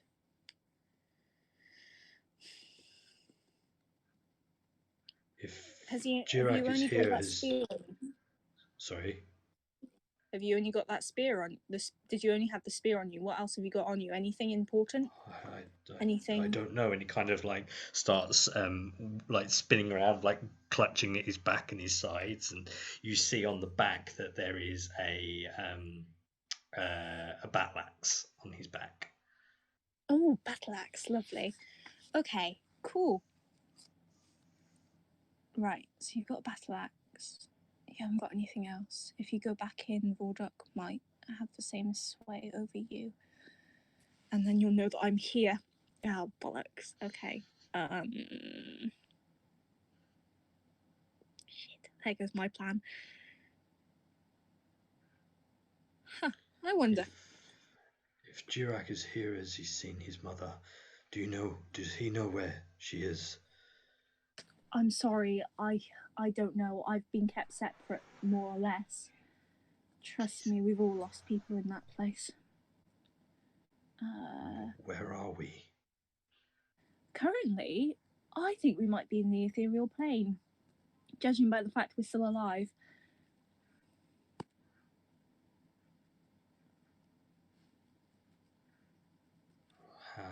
How did we get here? See the doorway behind you? Kind of turns Okay, around cool. and he's like, Don't go through it. Not really. I can't see much of anything. Oh. Right. Okay. Cool. And he's still like, while doing this, talking to your left ear. It's quite off-putting and a little bit distracting. It's fine. I've just worked out he's blind, so I'm gonna. It's fine. I don't think Lana would really care. She just talked to him as a normal person, really. Mm. Okay, so In that case, have you got any magical capabilities by any chance? Maybe once, but my mind is foggy. Okay, so concentrate with me here.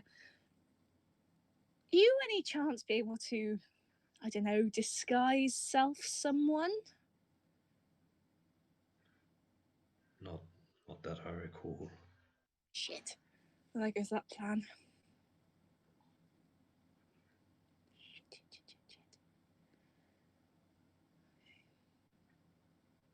Right, okay, cool. Right, so you can't go back in there just in case Vorduck murders. Okay, it might be an insensitive question, but how much can you see?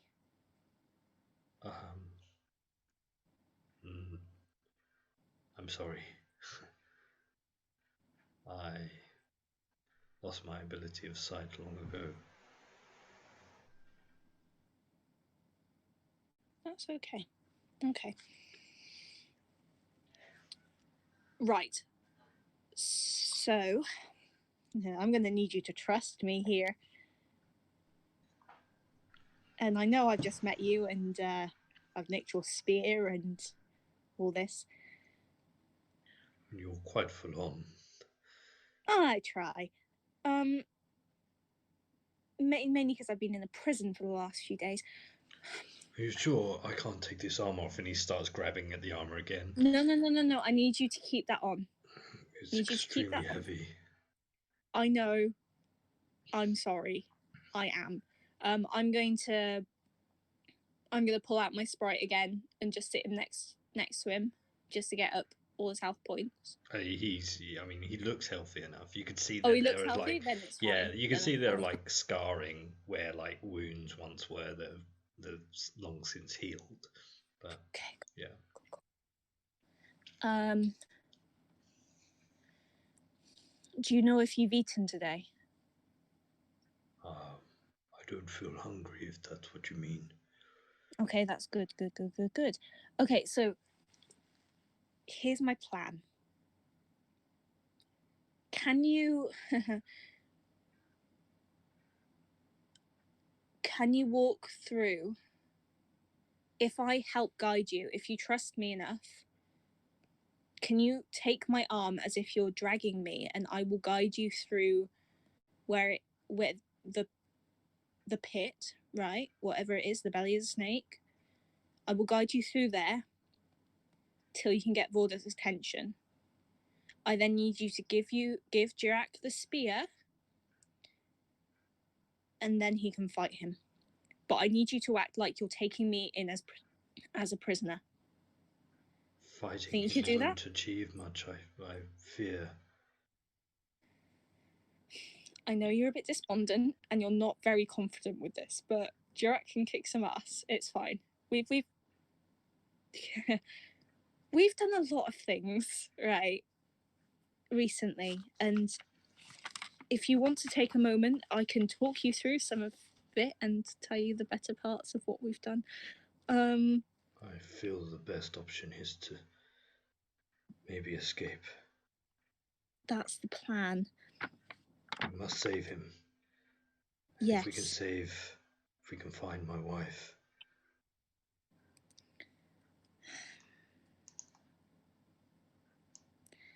There's something called the Challenge of Cthulhu. Do you know much about this? Cthulhu. Yes.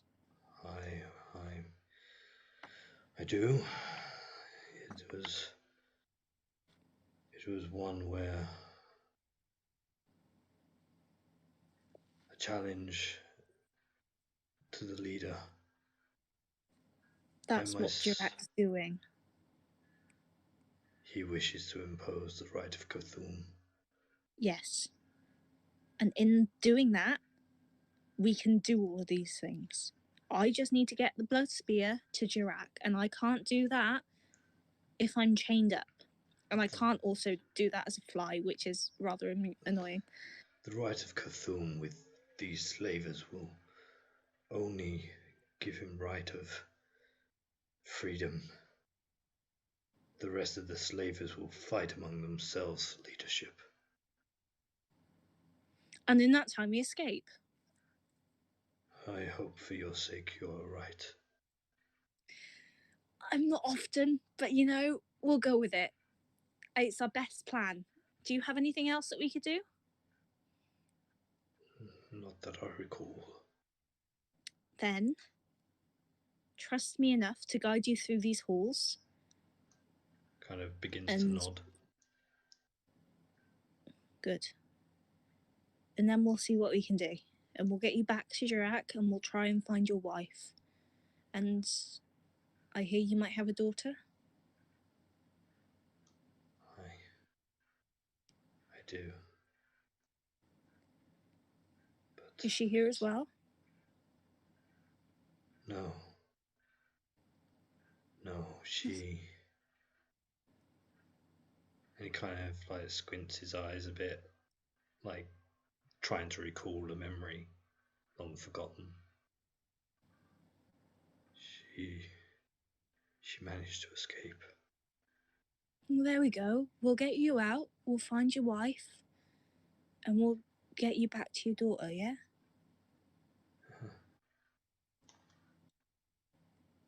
My daffodil. Daffodil. That's a lovely name. More a nickname. Lovely either way. Right. Ready? I suppose so. So here's the spear. I'm going to put it to his left. Which one's your dominant hand? I mean, he instinctively reaches out with his right. Okay. I'll give it to you in your right hand. I'll walk up to him and I'll say my arm is right next to yours if you put your hand out. His place is strange because there's like instinctive reactions that he does that it's almost like he can see, but you know that he can't. And he kind of says, I've been blind a long time. I'll find my way. If you feel me pull one way, that's to get you to go one way around people or into the direction that you need to go, okay? Understood. Right. Walk with purpose. I'll act pissed. It's not hard. And we'll get your son back, yeah? Okay. Right, let's go. Okay. So as you progress through the gate and return to the gated room, he passes through, and as he kind of enters the room freshly, the guards that were here are currently not. The slaves are still collecting dead bodies at the rear. He kind of pauses and sees him from the distance, and he goes, and grabs his head, and he falls to one knee. And I'm going to cast a spell magic again. Okay.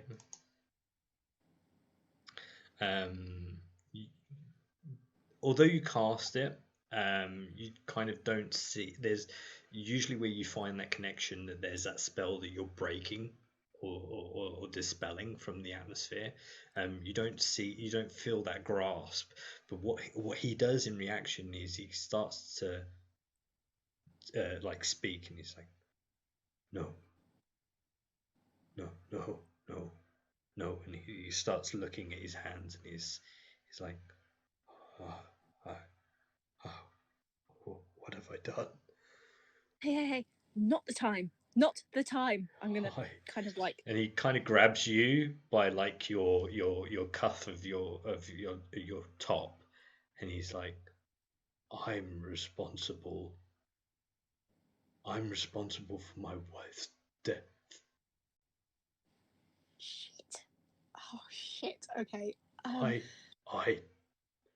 And he kind of just like peers off, to like just despair in his face, and you can see like tears running down one of his eyes, still Okay, I'm clouded going to wipe over. away the tear. Wipe away the tear, and I'm going to say, not the time to deal with this. We can deal with this later.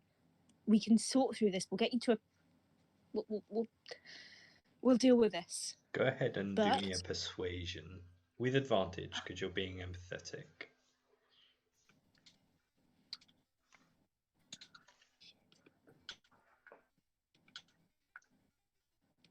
Sure. The words that you give to him to spur him on and kind of encourage him to carry on with this task, he kind of like shakes his head a little bit and tries to reconfigure himself, and he props himself back up. He gives his face a wipe to wipe away the tear.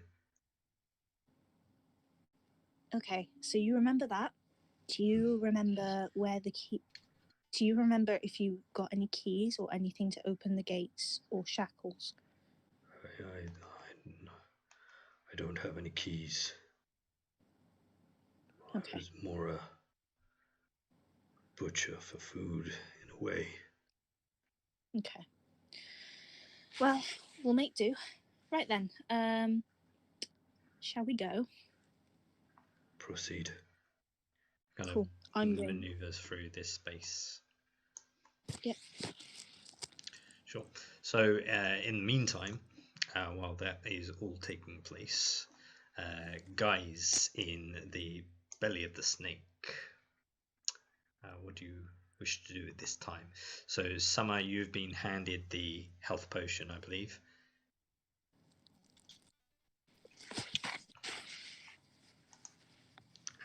The health potion was...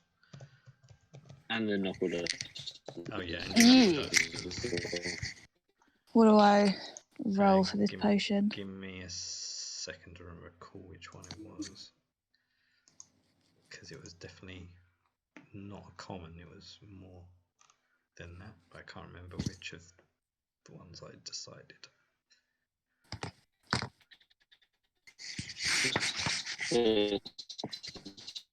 Proving to be safe is 24.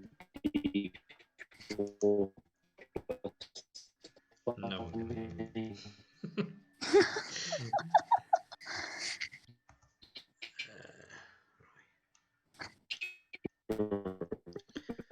So it is. This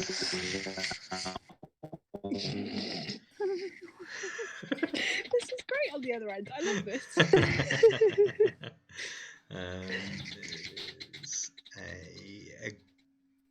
It is a superior healing potion, which is wow. That's a great joke. The internet's rude. I love you, man. You're so great. So some of that is 8d4 plus 8. A D4 plus 8. 8d4. Oh, 8d4. 8. Yeah, 8 numbers.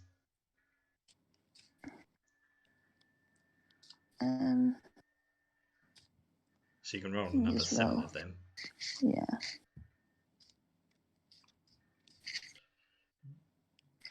Can you fucking work, please? Plus 8, yeah? Yeah, 8. So you can do another 7 plus 8.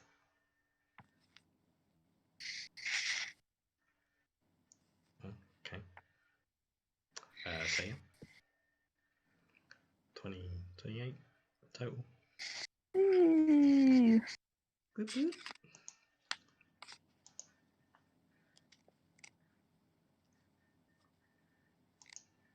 That's most of your health. That's most of your health, is it not? I'm literally like 12 off full health now. I can't believe you've only got 28 hit points. Okay, cool. So, yeah, heal yourself up a bit. Yeah.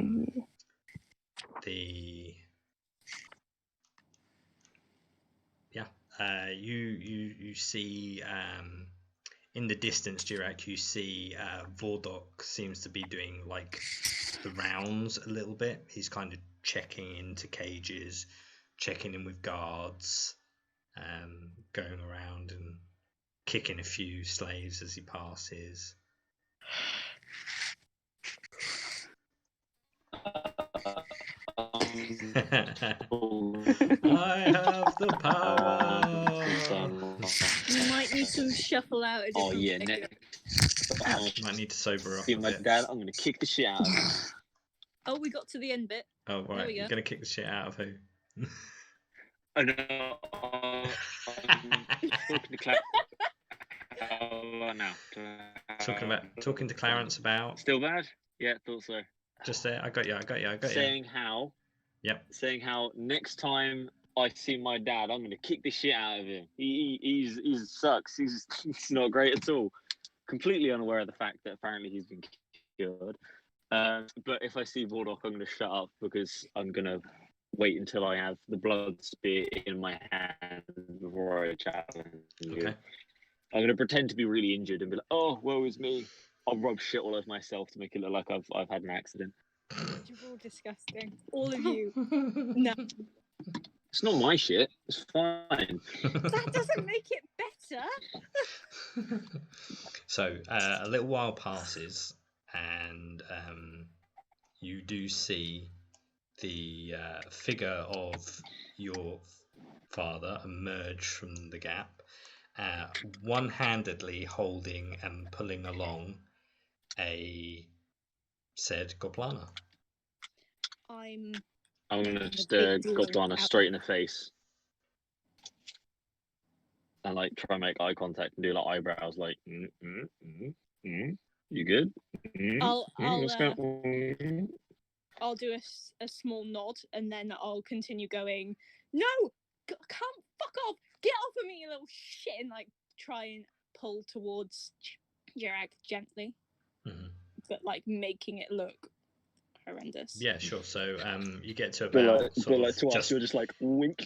Yeah, just off to Jirag's cage, you begin to pull some theatricals and make out that you're trying to restrain, so on.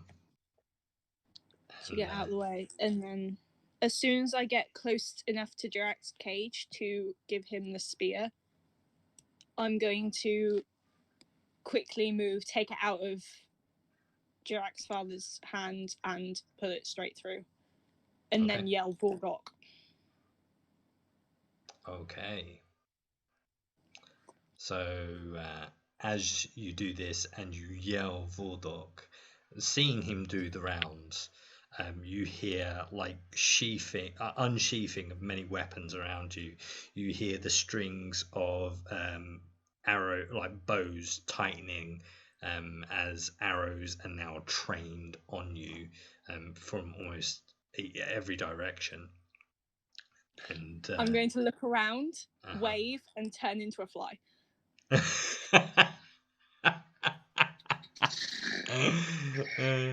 So brave, so noble. So fine, yeah.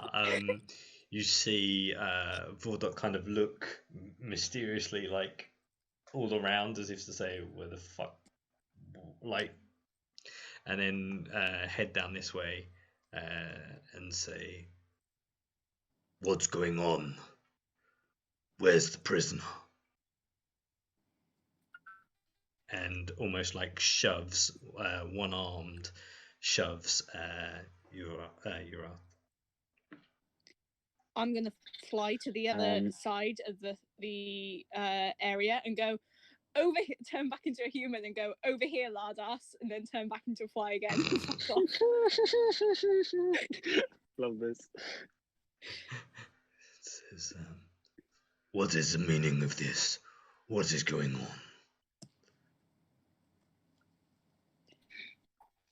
And he kind of looks and he says, he looks at Jirag's father and then looks at Jirag's cage and he says, I almost forgotten. I know who you are, little boy. And he rattles Jirag's cage. I'm gonna stand up to my full height, blood spear on show, Oh, with the weapon, the blood spear out, and like stand up, puff my chest, and go like up against the cage that he's rattling, like Whatever it is you say it really quick. like inches from his face, and I'll say, I'll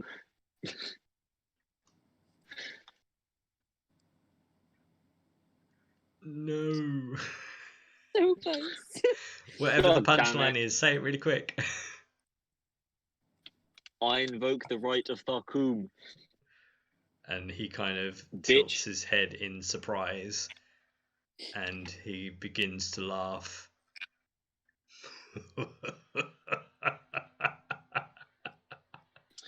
If he starts laughing, I will, instead of whispering it, I will say the exact same thing again, a lot louder.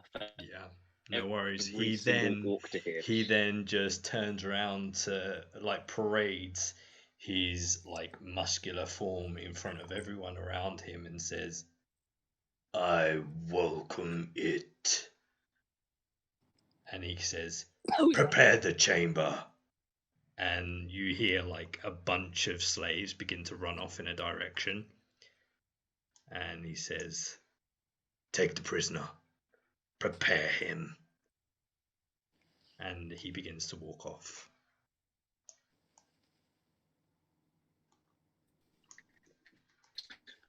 If any of them come towards me, I will bark at them and say, if any one of you touches me before I get my hands on Vordok, you will be the first to die.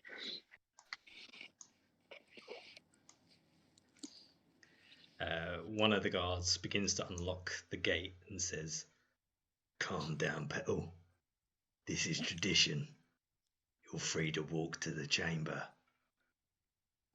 But you'll need to prepare first." And he kind of beckons you out of your cage, and then begins to walk in the same direction that Vordok went, down this way. Would I know if the Rite of Tharkum has rules in it for hype men? Sorry? Has rules in it for? Are there hype men? Like, are you allowed to have your boys with you at the side of the ring cheering you on? I mean, In tradition, you could request that, but they cannot be involved. Any outside interference will be in breach. They will be in breach of the rules of Cthulhu, and you will literally they will just crowd you, and take your life. Or attempt to, of course. I just want to bring everybody along so they can watch, and to make sure we all have tabs on each other when inevitably shit starts going down.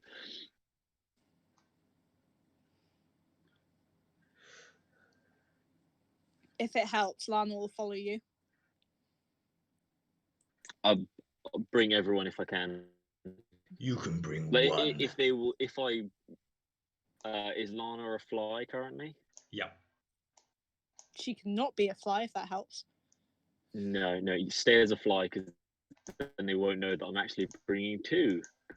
But then we leave one behind on their own.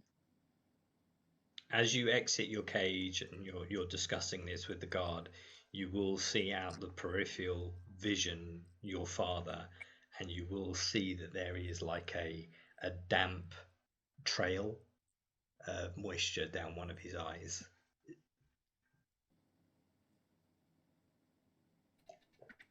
And I assume, seeing that his eyes are clouded over and there's no colour in his eyes. Them, they look like the eyes of a blind man. Yeah.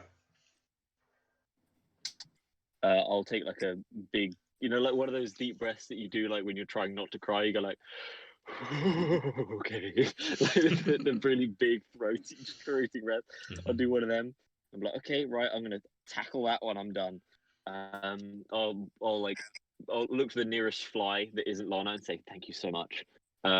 and say, Clarence, you're with me. You have to hype me Take up. his head. No. Take Summer. I got a plan. Well, look, You got Summer, congratulations. I you've been didn't promoted swallow to- this lockpick for fucking promoted nothing. to Ring Girl. I'm going to use it. Take the fucking gnome. Okay, I'll If go. I Oh, just pass I've got an this idea. Oh, big wait. old- Ooh. The rules have anything against animal companions? yes.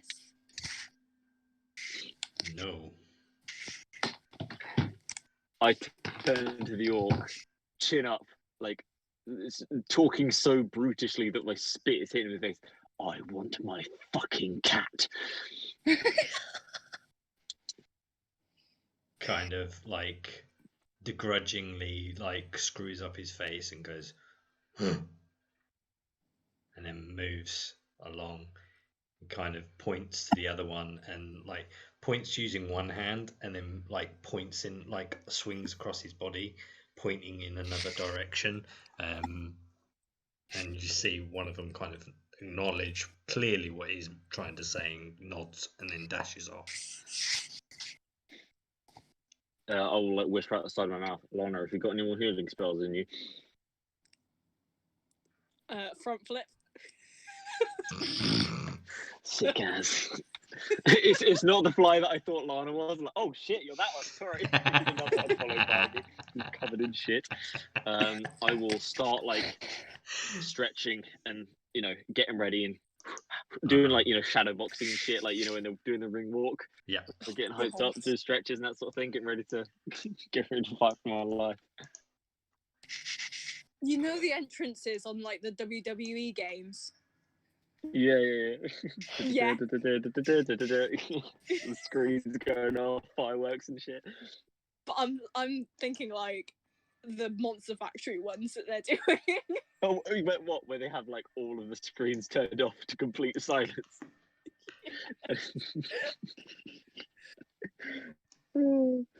God. Jirak's like humming to himself like his own personal theme tune that he's been going up with. This is gonna be terrible. It's gonna be fucking brilliant. I'm so excited. I want to know what Clarence is doing, to be quite honest. Oh yeah, no, that's what I'm most excited for.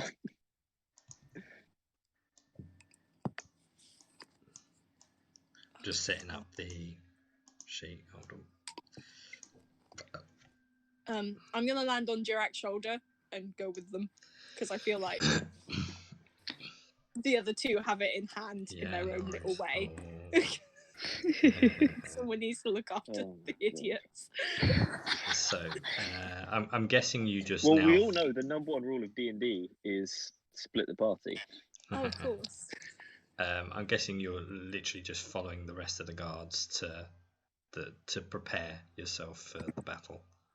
Nick? Yep. Yeah.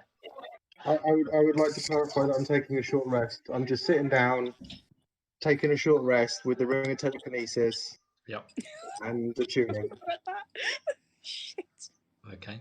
He's fucking like he's doing like the meditation pose, like levitating off the ground using the ring. Oh, no worries, sure. It's like 3 feet off the floor. So you're preparing for that. I should really maybe do that.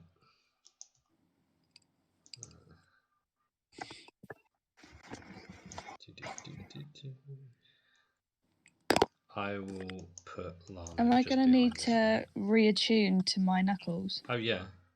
Oh yeah, I'm going to do that now then. Okay. So Jirak, you are led to a chambered room. It looks like it was a very old, sort of built up room. It used to be a chamber of sorts. It definitely is man-made and definitely not new. Some of the corners of the room are like degraded, so it's just rubble. And standing at the back of this room, Vordok stands. There are, just to point out, which I forgot to add, there are many orcs. Yeah, That one fly. There Do are you know what, I really should have series. actually read what these knuckles do beforehand because, fuck's sake. They're good, aren't they? I've literally only just read what this one's got on it, and I've had this one the whole time. Yeah. And I'm just like, for fuck's sake, why did I not read this? Because that is fucking sick. So there are a series of orcs in here, and they seem to be stood right away. And they're clearly just there to witness or bear witness to this challenge of Cthulhu. In the room, Vordok stands at the back waiting. He's kind of hyping himself up and like flexing and, you know, limbering up, getting ready for the battle. There is a chest in the room. Shortly after you enter, you hear the shuffling and the growling of a wild cat, and you see Kegger being pulled, and you see Eben being carried, and one of them was like, "We didn't know which one was yours," and then they just kind of tie them, chain them into the corner of the room. Well, first of all, I go over to Kegger and give her a big hug. And say, "Okay, right, gang's back together. Here we go. Okay. I'm gonna hype myself up a little bit." Do they bring me like armor and shield and stuff? Because I know I've got the blood spear, but as you kind of like ask that, one of them points to the chest. Gotcha. I do finger guns, and I'm gonna go over, get my stuff. So in the chest, there is a lot of things. In fact, all the things that you see inside this chest, you recognize. They're pretty much all the belongings that you've had as a collective. Well, shit. And you do see, of course, your armor and your weapons. Sweet. Okay, so I put on the shield of absorption, lion guard breastplate, boots of kind. That's probably not going to make much of a difference. Boots of kind, and obviously blood spear is my attunement. So my AC should now be, I think it's 20 now because the shield is a +1 shield. So AC 20. I'm back at full hit points. I've got all my shit back ready. I'm gonna. How's Kegger looking? Is she looking injured? Like, will I need to cure wounds? Yeah, I mean, anything, she does. Or? She still looks malnourished, injured. Eben actually looks in worse condition than Kegger. Okay, I make a mental note to see to Eben when this is all over and done with. And I will. I'm just gonna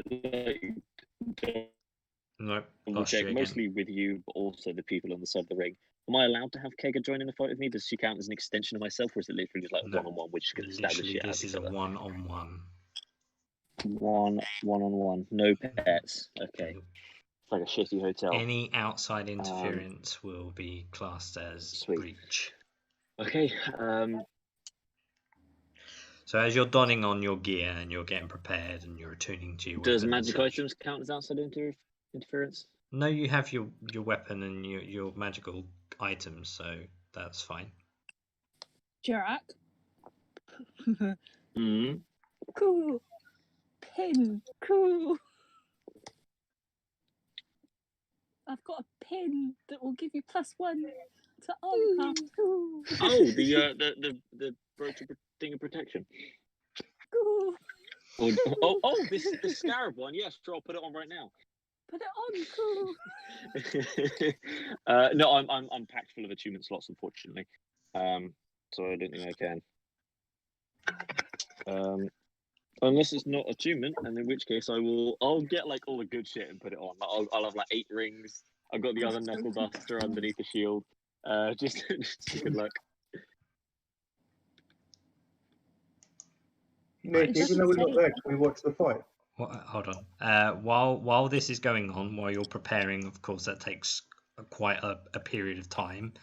I will need to know what the guys in the cells are doing. I mean, are there still like people all around? I mean, there's the guy that was on the top there is now gone because he's more interested in the fact that the challenge of Cthulhu is taken place. This guy is kind of now just sitting down, picking crap out of his toes, and this guy is just picking his nose. So it does seem that a distraction has been caused where keeping an eye on the slaves or the cages are probably the lowest priority at the minute. Okay, well, I'm gonna start trying to unlock my cell then with my thieves' tools that I shit out of my body. Luck picking check. So you need to do a sleight of hand, or is it dexterity? It's sleight of hand. Yeah, thanks. Nick, are there pay-per-view screens? No, but then once we got through this, I'll move you guys to the map so you'll be able to see it. But no, there isn't pay-per-view screens. Okay, so you pick it up and you try to slot it in the hole, but because it's currently covered in fecal matter, it's a bit slippery, and you can't quite get when you've drunk too much and you can't find your keys to get. It's kind of like that at the minute. Yeah. Okay, I'll wipe it off on my shirt and then try again. Okay.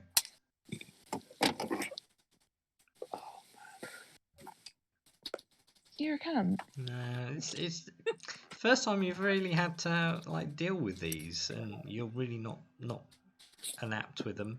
Yeah, I think Clarence. 2 times is enough. She's gonna get frustrated and just kick the fucking door. Okay. Sure, go ahead and make an attack, I guess. Unarmed one? Yeah, if you're using an arm, yeah, sure. Yeah. I mean, it's a gate, so I'd say you hit.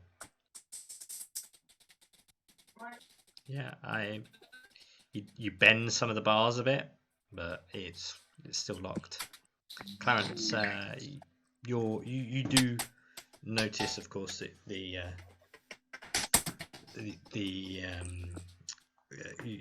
gate on your cage is still off its hinges. No one seemed to have noticed. Have I tuned to the ring yet? I would say in terms of preparing yourselves, you'd probably have got there a bit quicker than what Jirak has. So this would be the time period that Jirak would be putting on his armor and, tuning to weapons and stuff. Reuniting for a very limited time with Kega. So I'm gonna go to the back of my cage. Yeah. Into the corner with Summer and just say, Summer, come here for a second. Yeah, I'll sort of huddle in the corner. I'm gonna look for the biggest, heaviest loose rock I can find. How big is it? Probably big as big as your hand. No, there's nothing bigger than that. Not that's loose. Bollocking cockballs.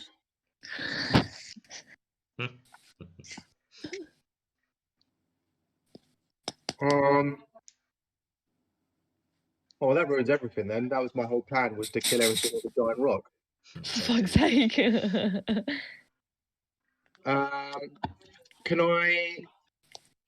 I'm going to rage and run at my door again. Go ahead. Oh, hold on. The door's loose, isn't it? Yeah. How heavy? You rage, run at the door, and just go straight through it. Straight through it. Carries on running to the next gate. Would the red ring of telekinesis be able to rip off Summer's door? I would have thought so, probably, yes. So can I walk through my door I mean, And as then rip you off go Summer's to door. move, like, yeah, I mean, as you go to like check out your gate, it lent in such a way that it stayed in place, but is like you go to move it and it moves, but it's like you're carrying a door. I'm carrying a door. Well, a gate, yeah. Cool. I'm just going to push it over and then rip off Summer's door. Okay. You allowing it to hit the ground or? Slowly and quietly. Okay, good to know. And then you're doing the same with Summers, yeah? Yeah. Yeah, sure. So you use the ring to like essentially reproduce the same action you did when you raged at your door. That sort of same essence, and you see two of the hinges, one bends and one snaps, but surprisingly, because they're so rusted, doesn't make a terrible amount of noise. The two orcs that are in the room, Mm-hmm. how far off the ground are they? They're about 20 feet. 20 feet, so that's 2d6. Mm-hmm. Summer, what do you want to do? Open all these cages that have people in them. Give them rocks. I'm going to need to get closer because it's only got a range of 60 feet. So the cages near you, you can't see any people in the cages. What you can see is people anchored to chain anchor points around this room. Well, what I'm going to do first of all is cast invisibility on Clarence. Okay. Oh, I don't know. Wait, before I do that, I'd say, hold on, I need to speak to God. Did we clarify that using the ring was casting a spell, or is it use an action, use the item? I think we said it was an action, wasn't it? I think. But is it what action is it? Is it cast a spell or is it use an item? What was the wording on it? Because I think we did come to a conclusion in the end. So ring of. I think it was just an item. I think we just Use said an it was an item. item. Yeah. Okay. Then yeah, that's Because fine. it I says say an bring attack, it on. doesn't it? It doesn't say like a spell attack. It just says an attack. It says while wearing this ring, you can cast telekinesis spell at will. Oh yeah, a spell then. Yeah. Sorry, I thought you were talking about the ring, the ram ring, or whatever it was. I haven't got the ram ring, have I? I don't think you have at this stage, no. So yeah, before someone casts the spell, I say, don't worry, it's not going to work. Okay. It's a waste of a slot. But not as meta. Okay. And then.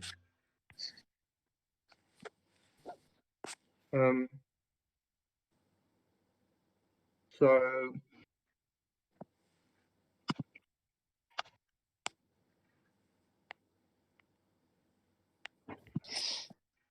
I'm going to use the ring to sort of not break the chains, but lift up the anchors. So undig the anchors from the ground of everyone in range. Okay. So you see like stone begin to shift and people start to like look around confused about what's going on, and there's a bit of a tete-a-tete, like a fuss going on where some of the slaves don't quite know what's going on, and instantly this guy stops what he's doing, stands up, turns around, is like, what's going on? As soon as he stands up, can I use the ring to pull the like the bottom legs? Sure. How much can it pull again? 1,000 pounds. Yeah, then in that case you can. So you pull one of the beams and it begins to collapse and he falls encased and entrapped, very injured, under a series of construction. And then can I shout, get him? And then I'm going to run. I'm basically just going to run sort of over here if my little mouse thing will work, which it doesn't because I'm on the wrong thing. Still not working. I don't know why. There we go. Open the 4 cages, and then do the same thing to the tower with the other orc. Yeah, okay. So you collapse that one, and you free these guys. Yeah. Do I still have the bid? Yeah. Sweet. Brothers, let's rise up. We can do this. Come on, guys. Please. I mean, at that, I'm gonna just sort of leg it over here and start punching the shit out of this guy on the ground. By the time this has happened, and by the time you decide to go over there, these guys are like have his arrows, but instead of using them like a bow and arrow, they're using them like small little javelins. That's fine. I'm still gonna come over here and punch the shit out of this guy. Okay. And can I punch the shit out of the other guy? So you're over here. Yep. Oh, Oh, and that's a critical fail. You get splinters. And then shit yourself again. Is that an unarmed strike? Yeah, you're going to shoot yourself again.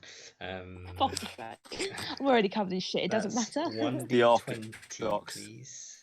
1d20. Oh. What number is it? 5. Wild swing, you extend yourself, going for the kill. Your opponent gains advantage against your attack rolls against you. But he's preoccupied being stabbed to death by these 2 slaves. Suck it, cunt. Okay. As he was restricted by movement, being trapped and injured, I would say it doesn't take you very long to make do with the slaver, Clarence. So pretty much the room, I mean this guy, but you can't see him and he's not actually there, so we'll just move him there. These guys haven't noticed anything because they're too far away. But yeah, you kind of have this room.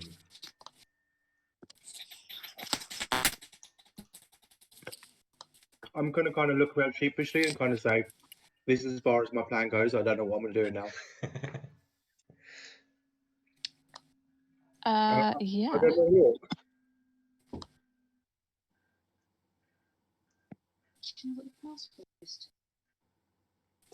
That's your name and your birth. I'm just going to kind of go around and just free everyone else. Okay. So you Just begin to J.O., free just J.O., the slaves. Just J.O. Yeah. Cool. And are there any weapons anywhere? Other than the bow and arrows that the archers were holding, no. A lot of what's down here is like construction things, some rusty picks that aren't very useful at they'll all. work. They'll work. As bedding and the abrasers that light the place around. I mean, I'll just start handing out rusty old picks. Just like, here you go. Yeah, sure. Have a weapon. They take them. Nice. And now they're all like huddled around you, like looking for guidance. I look at someone and say, sure go, babes. And one of them comes, like, obviously after everyone's dead in this area, that one of them speaks up. It's like, what is your name? You're our saviors. Please, we must know who you are. They call me Little Feb.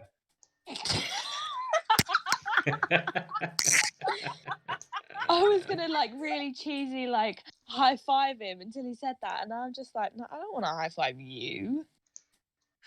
You're covered in shit. Yeah, totally. All these people, and you just announce yourself as being called Little Feb. Oh god.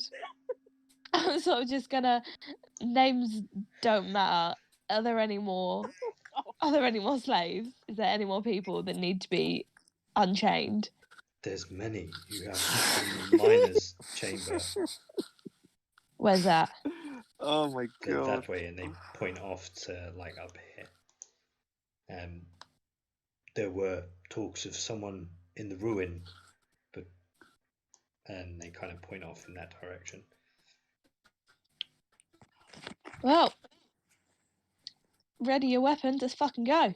And I'm just going to start walking off that way. Which way? This way. Oh, no, that's... Get the fuck off my screen. This way. Okay, so you head towards the miners area. Mhm. Okay. So let me move you on to there. Follow us, chat. Oh shit. Give me a sec, because they will obviously. Oh wait, is that wrong? That's the dining hall. Don't want to go to the dining hall. Not good. Let me move some of these, so they won't be there. He won't be there. He will be there. And oh, Jirak won't be there. Summer won't be there. And there's only these two. Yep. So you. Oh God.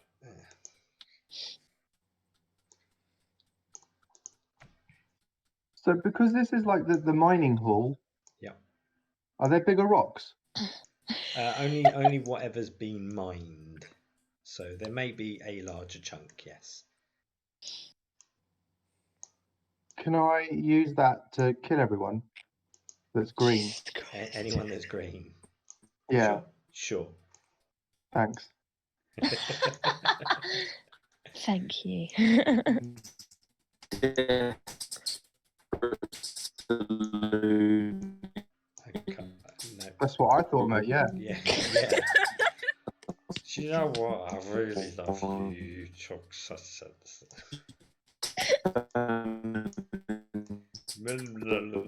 To you too. This is actually worse than Lana gets, actually. Yeah, my internet's patchy in Wales, but it's not that bad. Not usually on a cliff anyway. I just live in a hole. Try and move all these tokens over to this new room. Mine.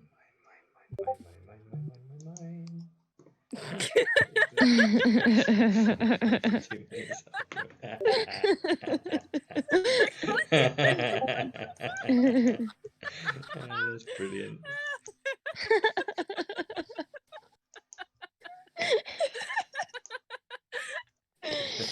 Oh, brilliant. So let's move these people about. Blah, blah, blah, blah, blah, blah, blah. So you now currently have a horde of slaves following around. I'd like to call them an army. These guys. So you pick up a big rock, Clarence. Yeah. But the horde of slaves has an army. They're called Theb's army. Theb's army. Nice. Oh my god. What have I done? So you kill this guy. He's dead. Even though he's dead, like the slaves rush him and like start tearing chunks out of him. Hey. Yeah. Feast, my children, feast! You walk further up. You walk further up. You do the same with this guy and this guy. The hordes that are behind you kind of again swarm and like just they're like literally like almost zombie movie style. They're like ripping into his torso and tearing like their innards out. Love that. Yeah. Oh yeah. And the walls surrounding you, like the people that were mining kind of stop and are like looking around as if to say what's going on. Are they shackled or are they kind of... Yeah, they're still anchored, shackled. Yeah. I will raise my arms up and release the shackles and break the shackles, the anchors. Okay, sure. Yeah. So they. But I want it to be really dramatic. Yeah, sure. Thank you. As you do that, because of obviously the energy that it takes to do that, the wall that you revealed earlier, Summer, Yeah. and tried covering up and hiding again, becomes visible again. Like the stones fall away and you can see the gap again. Yeah. Do I recognise it? Yeah. This was you can see the dwarven skeleton in the depth of the darkness. You can see the dwarven skeleton you recognise. Oh, your cat's through there. My cat. Your cat. Is it Eben? I forgot. It's been so long. Oh. I'm gonna crawl through because I obviously did I see the cat get taken out? I wouldn't have, would I? No. No, I'm gonna go in there and find my cat. Okay. Is it big enough for us all to go through? Probably. Single file, yeah, probably. So I'm just going to start, waving my arm saying, come on, guys, single file. Chop, chop. Through Like a here. school trip. Yeah. Hold hands. 1, 2. Mine, and you're just carrying it through. Oh my And god. I'm going to count them as they go through as well, just to make sure that I've lost anyone. Oh my So, god. as you travel through, you come to an impasse here. There is a man-made wall here. I mean, you travel for a little bit to get there. But there's like a man-made wall there and a fixed stone like here. But It was the stone that needs to move, wasn't it? it was that you moved before, yeah. And let me put some of these dudes in here with you as well, because So some of Feb's army. yeah, Feb's army is right Next, I think I want to build a necromancer. I like having an army. So while that's going on, I would say enough time has passed for you to do some things there. This is going on. So right. So you are prepared yourself, and I think I had some dialogue. So let me do that first. While you're preparing, this would be said. So before you have your reaction, Jirak. So where are we? I love the static in the background. Yeah, you're not talking, are you, Jirak?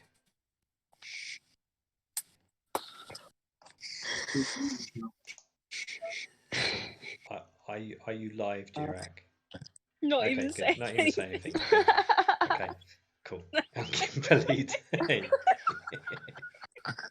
Okay, so so this happens while you're preparing yourself, so you probably wouldn't say anything anyway, because you're too busy hyping yourself up for the fight. But upon doing so, Vordok like paces at the back of the room, and he says, you can hear his voice kind of booming, and he says, "So you are Jirak, son of Uraza. Well, this is a real treat. Almost makes me want to keep you as well.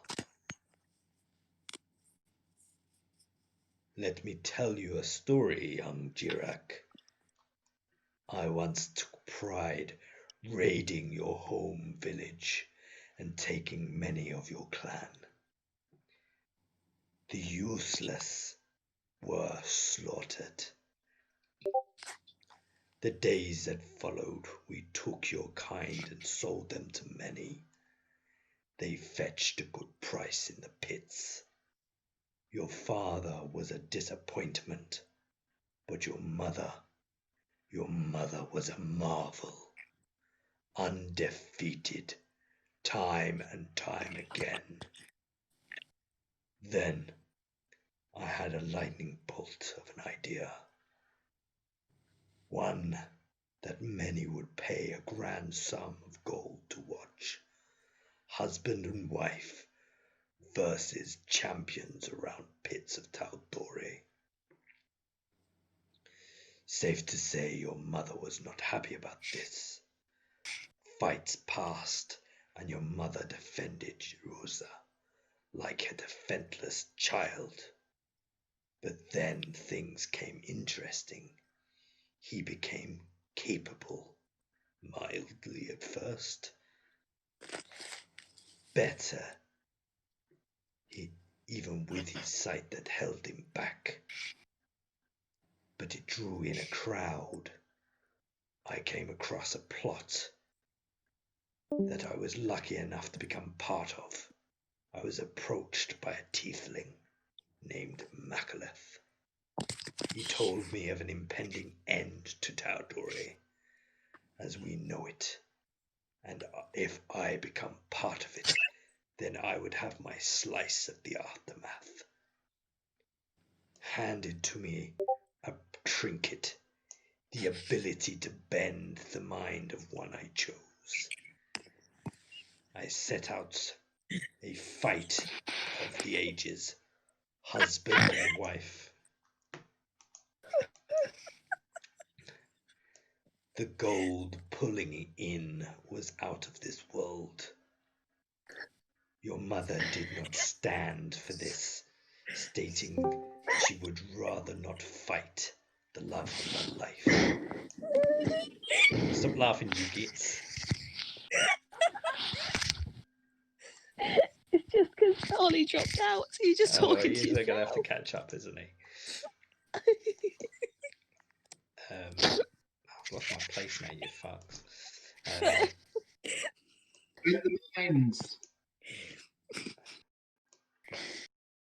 Stating she would not fight her love, the last link of her past.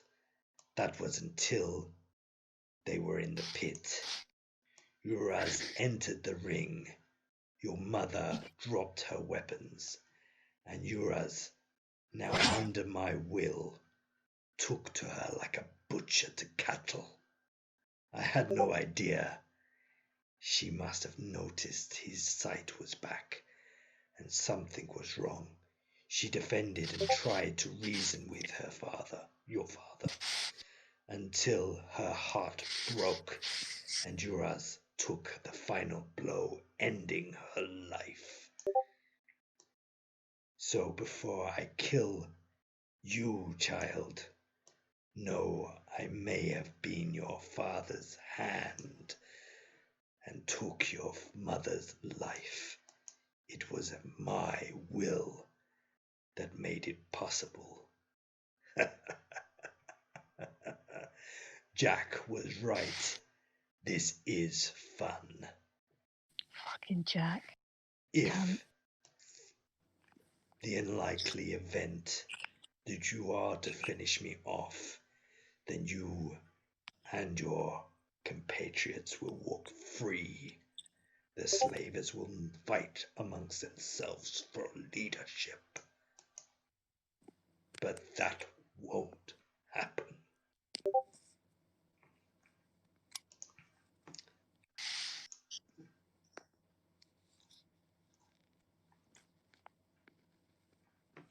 And I think if Ollie's not coming back, that might be a good place to end.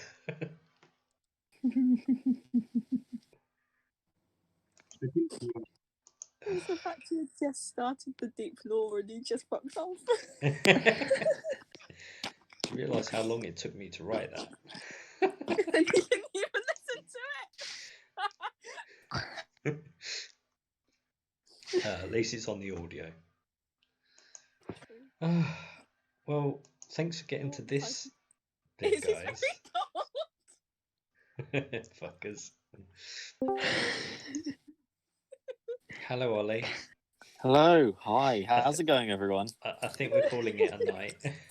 Yeah, I was gonna say. I think it's. I'll post. It would suck to have to fight the bad guy while I sound like a fucking robotic Yeah. Mr. Bean. Yeah, no, it's fine. I will post the audio as soon as I can when I get home. Because Thank you very much. The last part of the audio is obviously a transcript that you'll probably need to hear. Yeah. I will. I might just while I'm driving, record a voice memo of what my witty and excellent response would have been. And I'll upload that to the YouTube channel as well. Oh dear. I'll title it Jirak's response if his internet was working. Your dropout was as I Dear me. was saying his script, and I'm getting laughed at because I'm talking to I know. myself. Oh, Motherfuckers. it broke my heart because you said, Jirak, I've heard about you.